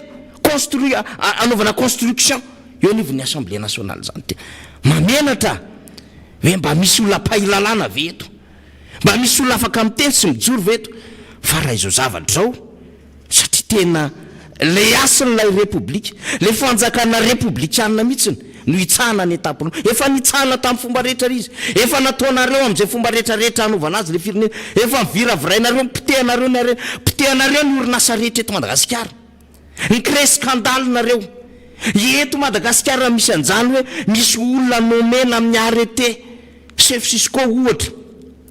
fa tena manohatra ny décision ministérielle zany any amin'ny faritra analan'Zofany misy an'izany, tsy vita amin'ny passation mandraky ny androany, na dia efa misy notification ary 2 volana lasa zay. Eto Madagasikara misy an'izany Erika Randrainaivo, satria arovana panneau politika, arovana tombotsoana panneau politika, ka na tsy ao anatin'le corps l'éducation nationale ara fa corps ny enseignement technique any misy an'izany ohatra hoe chef Cisco zany. Dia zany ny zava-misy eto Madagasikara. Dia miantona ny passation satria inona ny antony? La décision politique no ambony no lay décision administrative. Na dia efa misy notification zany ny fomba fitantananareo amin'ny firenena, na tianareo na tsy tianareo tsy mandeha amin'izay loany zany. Aretinareo any akady le firenena ho an'ny fitondram-panjakana misy amin'izao fotoana izao. Aiza misy tompona andraikitra esolona amin'ny toerana dia anohatra ny décision ministérielle, tsy mbola nahita an'izany tsika. Fa zany nefa misy eto Madagasikara. Ary mahafantatra an'izany tompona andraikitra rehetra eto Madagasikara fa zao minimangina satria hono lasa fanana n'lay tompona andraikitra politika ao anatin'le faritany anankiray, lay fanendrena an'ireo karazana olona marobe ka hoe tsy olony ray ihany io, olony député zao io, olony gouverneur io, olony ty io. Zany sisa lay répartition na gâteau, répartition na gâteau, satria mieritreritra hoe ho mandrakizay eo amin'le fitondrana Erika Randrainaivo. Ary ny tena olana ao anatin'le izy namana fanira zava manantany ange izay le resahantsika hoe raha ny zava-misy no jerena dia tena mahagaga ary mampametra-panontaniana mihitsy ny hoe maninona moa hatramin'izao no mbola tsisy ilay karazana évaluation atao amindreo tompona andraikitra, atao amindreo département ministériel, atao amindreo ministre sy ny hoe technicienne rehetra zany, voakasika zany daholo. Ary ny zava-doza ao anatiny tsy hoe sanatria mivava fanavaka avana fa ilay redevabilité, ilay azo atao hoe équilibre ethnique koa ny fomba filazany sasany azy, fomba fialana bala moa amin'izay hoe fametrahana tompona andraikitra ambony zay. Kanefa ny hatramin'izao dia tsy misy mihitsy ny fandraisana andraikitra noho ny tsy fahombiazana, ny tsy fandraisana andraikitra noho ny hoe dossier hitantsika mafanafana tao anatin'ny ty fitondrana ety fa dia ohatrany hoe manaiky matoa tsy miteny ozy ny fitenin'ny tanora zay, na ny hoe misy fahanginana, misy complice. Zay zany malaza azy, tena complice miainga avany ambony mihitsy. Ary ahoana moa ny agagatsika ny fahasain'ny tompona andraikitra aty amin'ny ambara tonga fototra tiany hoe manao ny zavatra tsy mety, izay zavatra nyteneny maître Iantra Zafy Manatso teo ny teo anivon'ny fitsarana ohatra, ny hoe misy kolikoly, misy mpitsara matahotra baiko, misy fandraisana didy mampisalasala, endry zavatra ohatran'izany nge dia ny hitarafanao ny eo ambony. Satria raha ohatra ka tena entitra sy manao ny mety ary manaja ny teny nomena amin'ny antsonao teo lay farany ambony lay exemple lay fitaratra moa zany tarafinao aty ambany mataotra ary miteny ary mampatsiahy antsika mihitsy tamin'izany hoe fitondrana ny filoha teo Marc Valomahana izay nieritrretina ho jatona satria tsy nanaiky mihitsy ny fisina kolikoly tsy nanaiky mihitsy ny monopolization na zavatra be dia be dia nieritreretintsika tena jato zany kanefa amin'ny antsony maître André Zafy hoe mba faraviratsy ny ena ny risque tao anatin'izany hoe fanaovana kolikoly na ny hoe fanaovana ampimamba ny arem-pirenena zao fa raha ny zavatra misy ankehitriny dia tena marina mihitsy zany hoe marina fa hoe fampilezan-kevitra tamin'ny fotoana marina fa fampanantenana mba hoe hipetraka eo anao mba ho lany eo ianao kanefa rehefa efa hoentina eo anatin'izany fampilezan-kevitra izany ilay azo atao hoe projet de société tamin'izany fotoana zany satria mbola candidat anao tamin'izany fa rehefa lany ianao dia iny nge no mivadika ho asy iny nge no mivadika programme général de l'état ary iny nge ilay midradradraina fa UM ary ny zava-doza ao amin'ilay programme général de l'état zay tsy misy mipakany amin'ny sosialim-baoaka na fiainam-baoaka ilay maro an'isa valopolo isan-jato zahako teo zay aza tsy vita izany hoe na le teny nomena aza tsy voaja amin'ny antsoina teo namana Fanira Zafimanantany fa mbola misosoka ihany koa manaraka tsy izay tsy naheno an'izany plan Marshall zany nge fa nanjavona ny dia ohatrany hoe ny stadio dia noetin'le tadio dia any dia tsita na le PM raha tsy hitako zany rehetrarehetra zany namana Fanira Zafimanantany le endrika ilay fitondrana izany hoe ianao raha vao filoha-pirenena zany apetraky ny lalam-panorenana ny lalam-panorenana mihitsy nametraka anao hoe filoha-pirenena ianao dia ianao mihitsy zany no endrika ilay lalàna mitantana an'ilay firenena ianao mihitsy ny ary fenitra hitarafan'ny olona hoe tena firenena mariny ity ary indrindra moa ny hoe ny ara démocratique hoe tena zay mihitsy ianao mihitsy le fitaratry ny firenena zany izany hoe zay zavatra teneninao dia izao tontolo izao zany mahafantatra hoe zao ny tenin'ny filoha-pirenena malagasy hoe za tsy mitsabo tena ary miezaka mitsabo malagasy amin'ny alalan'ny siro dia ny firenena rehetra mandray an'izany ho sérieux daholo satria filoha-pirenena ianao raha miteny hoe isika dia anondrana Artemisia dia aloha mamboly anio sady zay mamboly vary dia raisiny zao tontolo izao zany ary mampatahotra ny tsy hamezan'olona vary ianao satria efa voky Artemisia na tsy fantatra hoe efa miakatra noho ny Artemisia ianao raha miteny hoe tsy hanao politika intsony raha vao tsy vitako mandrapatonga ny 2020 2013 dia tsarainy olona amin'iny ianao ary zay ny fomba hitarafana anao ka miala tsiny no an'izay mbola mieritreritra ny hoe mandiso na ny hoe manaratsy ny zavatra resantsika eto na manafanira Zafimanantany fa isika dia miainga amina zavatra misy isika dia miainga amina zavatra tenenina ary isika dia matoa isika manakena le zavatra tenenina mantsy dia mba natoky ihany ary nieritreritra hoe natoky koa mivoaka malagasy tamin'izay teny nomena izay tamin'izay fampanantenana mijoalajoala napetraka izay ary ny mahatonga antsika miresaka foana ngeto ilana tsiny tena ilana tsiny mihitsy ity ilana fondro mihitsy fa raha ny vola ampindramina na hoe vola ny samboriny fitondrana malagasy aeritrerety mitondrana mpandrosoana zay mampikaikaiky ny sosialim-bahoaka io dia isika voaka malagasy 9 tapitrisa no mandohan'izany isika no mibaby an'izany troso zany fa ny 5 taona rehefa tapitra dia miala maina mpitondra fa isika dia eto foana ary isika no mibaby an'izany mandra-pahafatsika na ntaranakitsika aza dia hiantraky an'izany fantrana lalina noho ny tsy fipakan'ilay fampandrona ny indramam-boly zay isika no mamerina an'izany ao anatin'ny taonjato zay avy alomantsika eto tany dia nantaranakitsika azy ka mba ho ekentsika ve zany hoe tenenina amintsika fa misy plan Marshall 1 milliard firy izy iny tsy tadidiko somo dia lasa teny mona sy ny jambo amin'ny antsony mona sy marinina amin'ny antsony maître André Zafimanantsoa fa manahirana ny saina mihitsy ny zavatra misy dia adalaina isika ary enjehana ho kentriny isika ny hoe nareo to tsy mba miresaka mihitsy afa-tsy ny ara sosialy ohatra na izao tontolo izao zay resy lahatra mihitsy tena maharefa isika na dia hanikoanina azy ahoana moa tsy hina hoditra ahoana moa tsy hinana voandraketa izany tsinona mamparefa atsika ary izany mihitsy nefa nilay tsy jerevana amin'izao fotoana izao ary zany lay anitsiana lay teti-bolam-panjakana zay tokony hiakatra azy raha ny tokony ho izy fantany amin'ny sehatry ny sosialim-bahoaka mihitsy ny nahena ary hitondrana fanamarinay eto foana moa ny manahirana ao anatin'izy ity namana Fanira Zafimanantany dia ny fisian'ireo olona eritreretina mba ho manatsaina fisian'ireo olona eritreretina mba ho avara-pianarana ary ny mba eritreretina mba olo-kendry ary manam-pitiava-tany razana ao anatin'ny fitanànan-dra-pirenena kanefa dia mangina kanefa dia tsy mivolana ary zay teneniko zay mandray fanapahan-kevitra politika azy no misy mba iarovana an'ilay fitondrana mba erovana ny tombontsoa kely androany tsy kapitso mba erovana nylay fisitrahana sy ny hoe arena ao anatin'izany fitantanana ny raha-pirenena zany fa ny fijerevana le voaka malagasy kosa nefany de baraingo mipetraka maraina sy isan'ny maraina izy mivoafoavaopandrina de mametraka baraingo foana hoe inona ndray zao nisy eo androany inona ndray zao ny zavatra ho tenen'ny fanjakana androany inona isaky n'izay mifo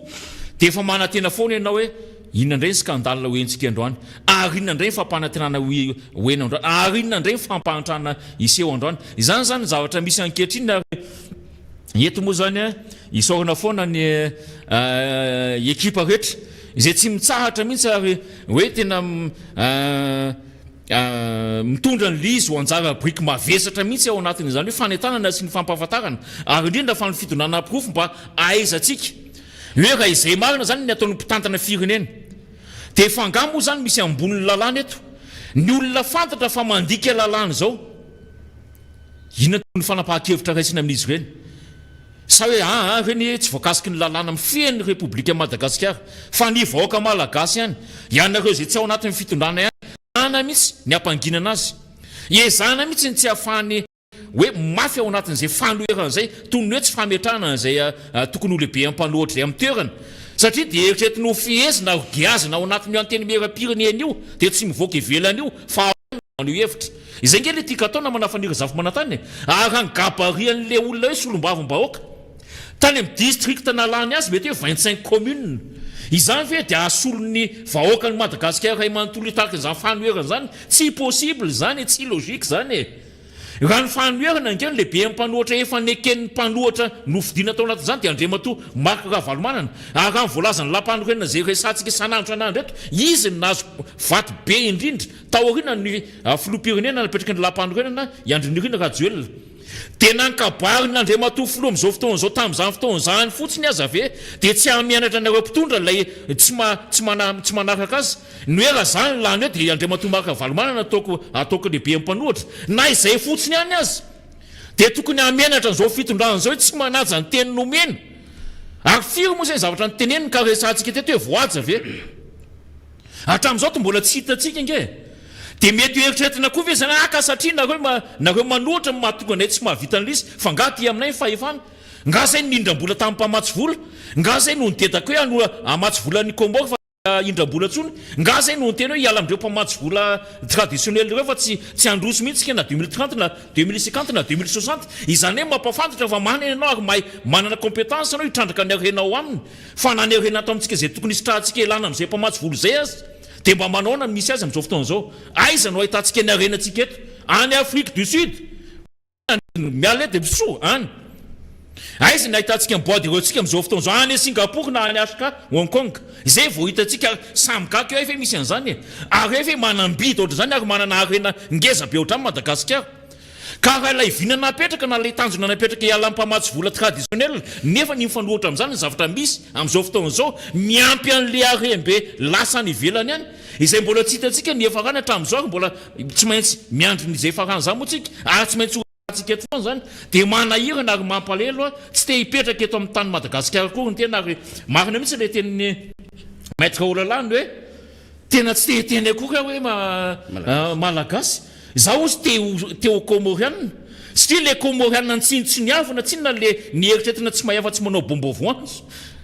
de efa io ny toerana misy azy godrogodro amin'ny mahiba bombo voanjo godrogodro moa tena ohatrany hoe nampalazany zany taloha ohatrany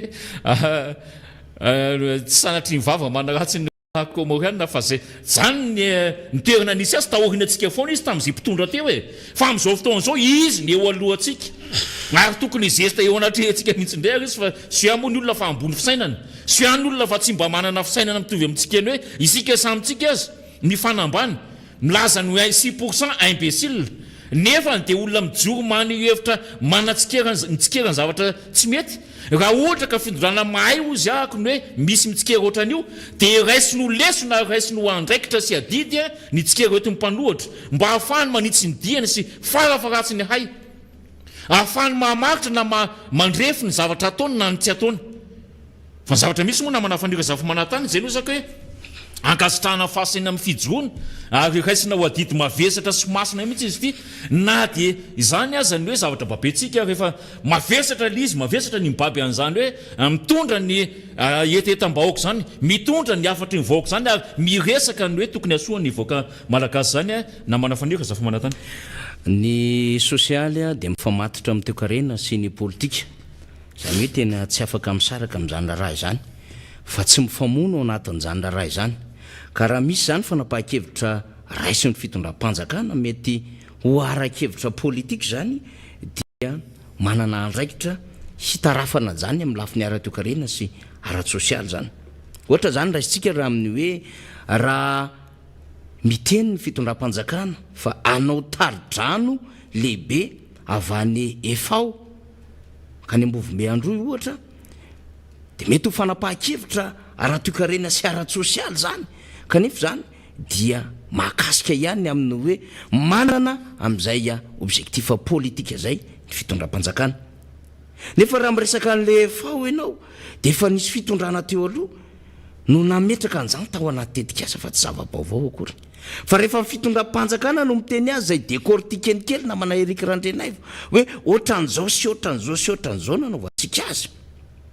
sy asiany haingo teny kely dia ohatrany hoe zava-baovao nefa dia taridrano mazava ho azy lay atao zany mitovy an'izay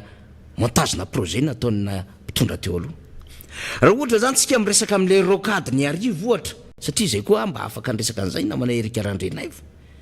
dia mazava ho azy fa misy projet teo aloha io ny amin'ny hoe fanitarana Maremasay faharoa dia zay le tenentsika hoe les suites logiques les continuités de l'état dia mitondra makaty amin'ilay hoe miala amin'ilay embouteillage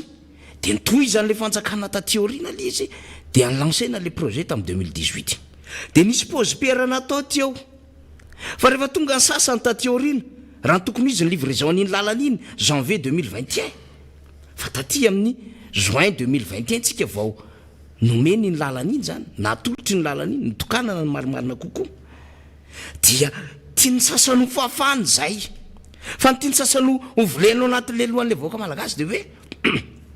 satria zavatra tsara le izy mikodany tena ilaina Antananarivo le izy dia hoe izany tena tompo-kevitra tamin'io tamin'ny 12 sy 13 zay ny tia ny sasany fafany ary nalay olona zay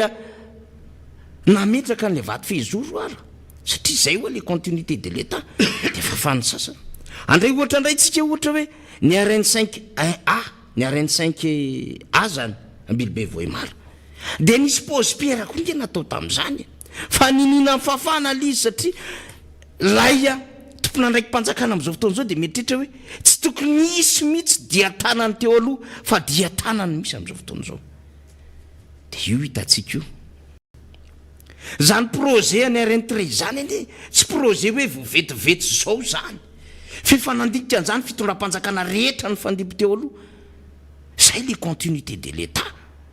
tsy azonao fafany zany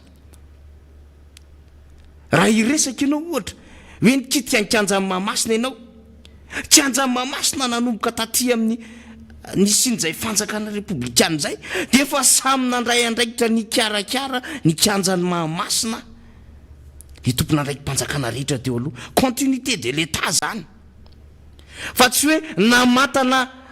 toerana onaona ianao dia nyrambole ena le izy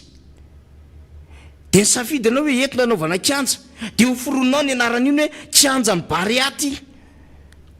dia nasianao jiro be firy-taonina le izy dia nasianao sezana sana amin'izany dia izy ianao hoe tena manara-penitra io fa tsisy mbola nahavitan'izany nandritra ny 80 taona zafady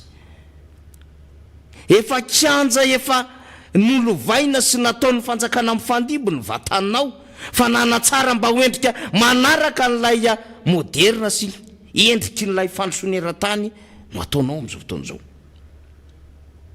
zany ny tokony fomba fitenen'izany fa tsy mbola nisy natao tsisy nyeritreritra rehefa nandray ny lalao nositsika namboariny io rehefa nandray ny lalao mitany ny teny frantsay tsika namboariny kianja io fa arakaraky ny fivoaran'ny teknôlôjia sy ny civilisation sy ny zava-misy eto ambonin'ny tany no mifanaraka amin'izay ny fandaminana sy ny fanatsalana ny zavatra rehetra sy ny infrastructure par rapport ny statistique démographique ny isamponina ohatra tsy hitovy mihitsy tamin'ny 20 tsy hitovy tamin'ny 70 tsy hitovy tamin'ny 1000 tsy hitovy amin'izao a 1 sy 1000 zao ny isamponina dikan'izay efa mitady extension ambony kokoa zay zaka n'lay fotodrafitrasa lay isamponina sy lay fahabetrahan'le trano sy le toerana zany ary isika raha teo efa tafiditra amin'ny sehatra ambony ohatra satria tsika efa miatrika ny kanina zany anie le raharay e fa tsy hamafanao tsotro zao hoe tsisy nanao an'io teo fa tsy midika akoriny zany fa rehefa menao an'izay endrika tsara tare zay ilain'ny vahoaka zany fa fantany hoe mbola tsy ilay sakafo tonga any ambiliany zany tsy le ekolaziny le zanany zany tsy lay vidim-panafody tadiaviny zany tsy lay fitafy tadiaviny zany tsy izay le izy ka hoe rehefa manao jiro ianao ravanao maintso fotsimena ny eriandrovo zay kitianao nataonao kolize tsy fantatra anarana de mieritreritra ianao fa mihinan-kanina voaka malagasy tsy mihinana ary mitombony 4 ary me misy mahantra vaovao amatapitrisany eto Madagasikara porofony bahero traditionnel atsika za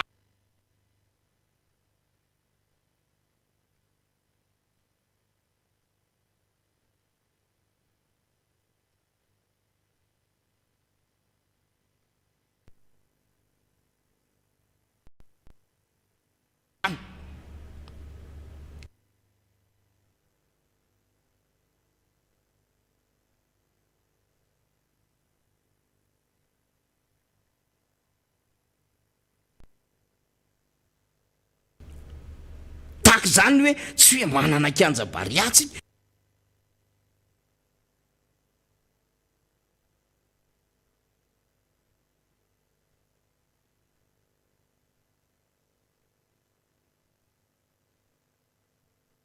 ilainy zany fa tsy mahafoana n'lay olana isan'andro san'andro iaina ny voaka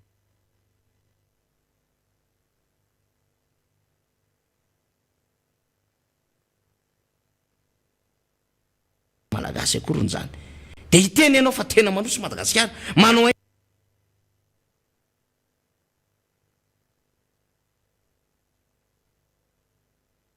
infrastructure mitokana base opérationnelle ianao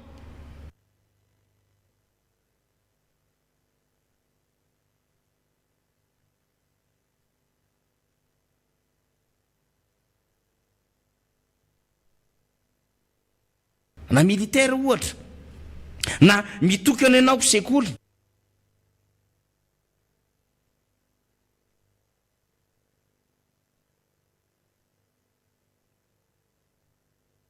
soit de zao manara-penitra amin'le fomba fiteninareo azy fa tsy amin'le tena manara-penitra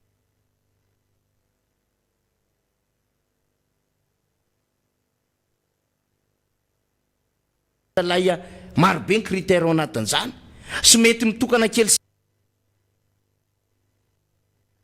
CSB2 na mety mitokana zavatra hafa de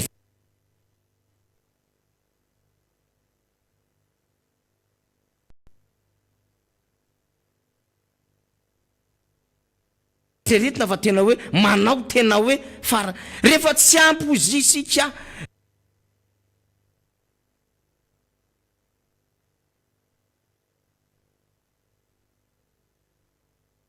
ny hôpitaly eto Madagasikara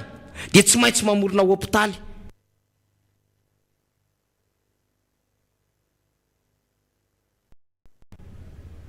ny fitondram-panjakana asany zany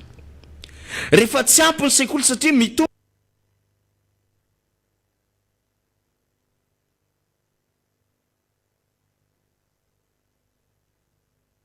vahoaka malagasy 9 tapitrisy tsika zao ny RGPS 3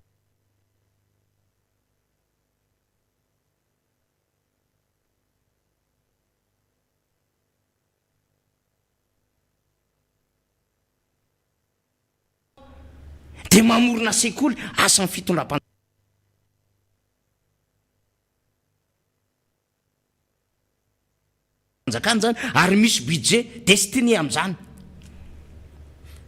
rehefa tsy ampy ny kianja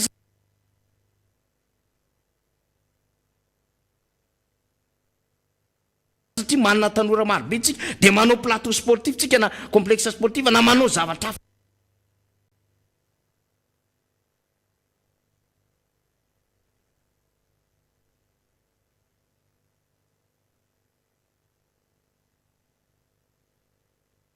fotran'izany asa zany fa le asa tadiavina fanjakana dia hoe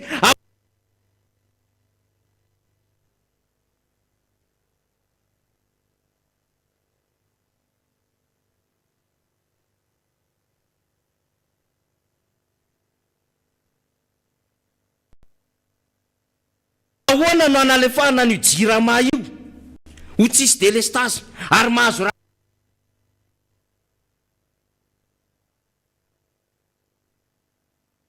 any vaoaka fa tsy io point d'eau io mienjera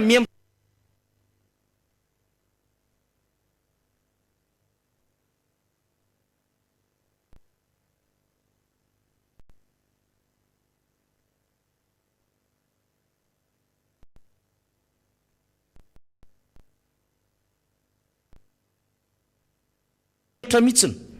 tsy tenenako biby hafa ahoana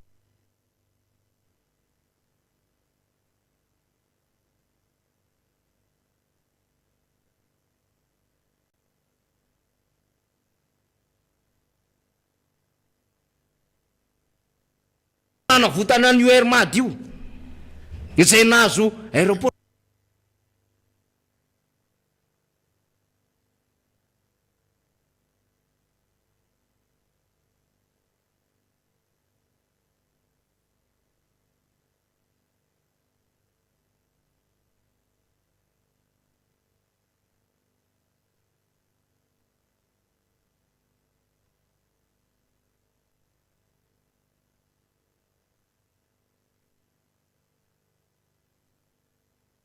am'izao fotoana zao ahoana no hanavotana ny ty viditsoloka ity ahoana no hamerenana ny vidina menaka ny tenenina tamin'ny 7 io fa 504 ny kilao ny litre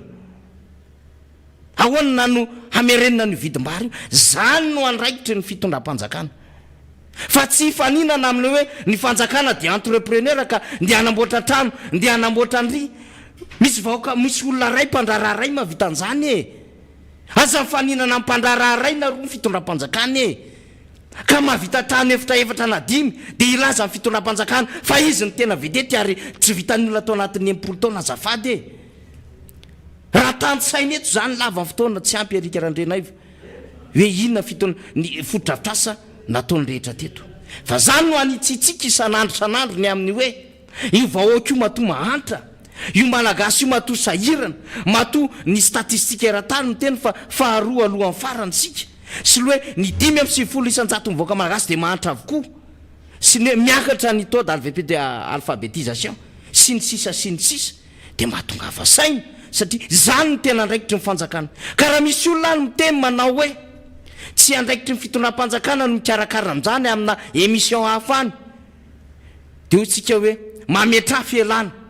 fa ny anamora ny fiainan'ny vahoaka malagasy no nanomeza ny vahoaka malagasy vato na kitus na zay fomba fiteny azy na carte blanche sintsisa amin'ny anatsarana ny fiainan'ny vahoaka malagasy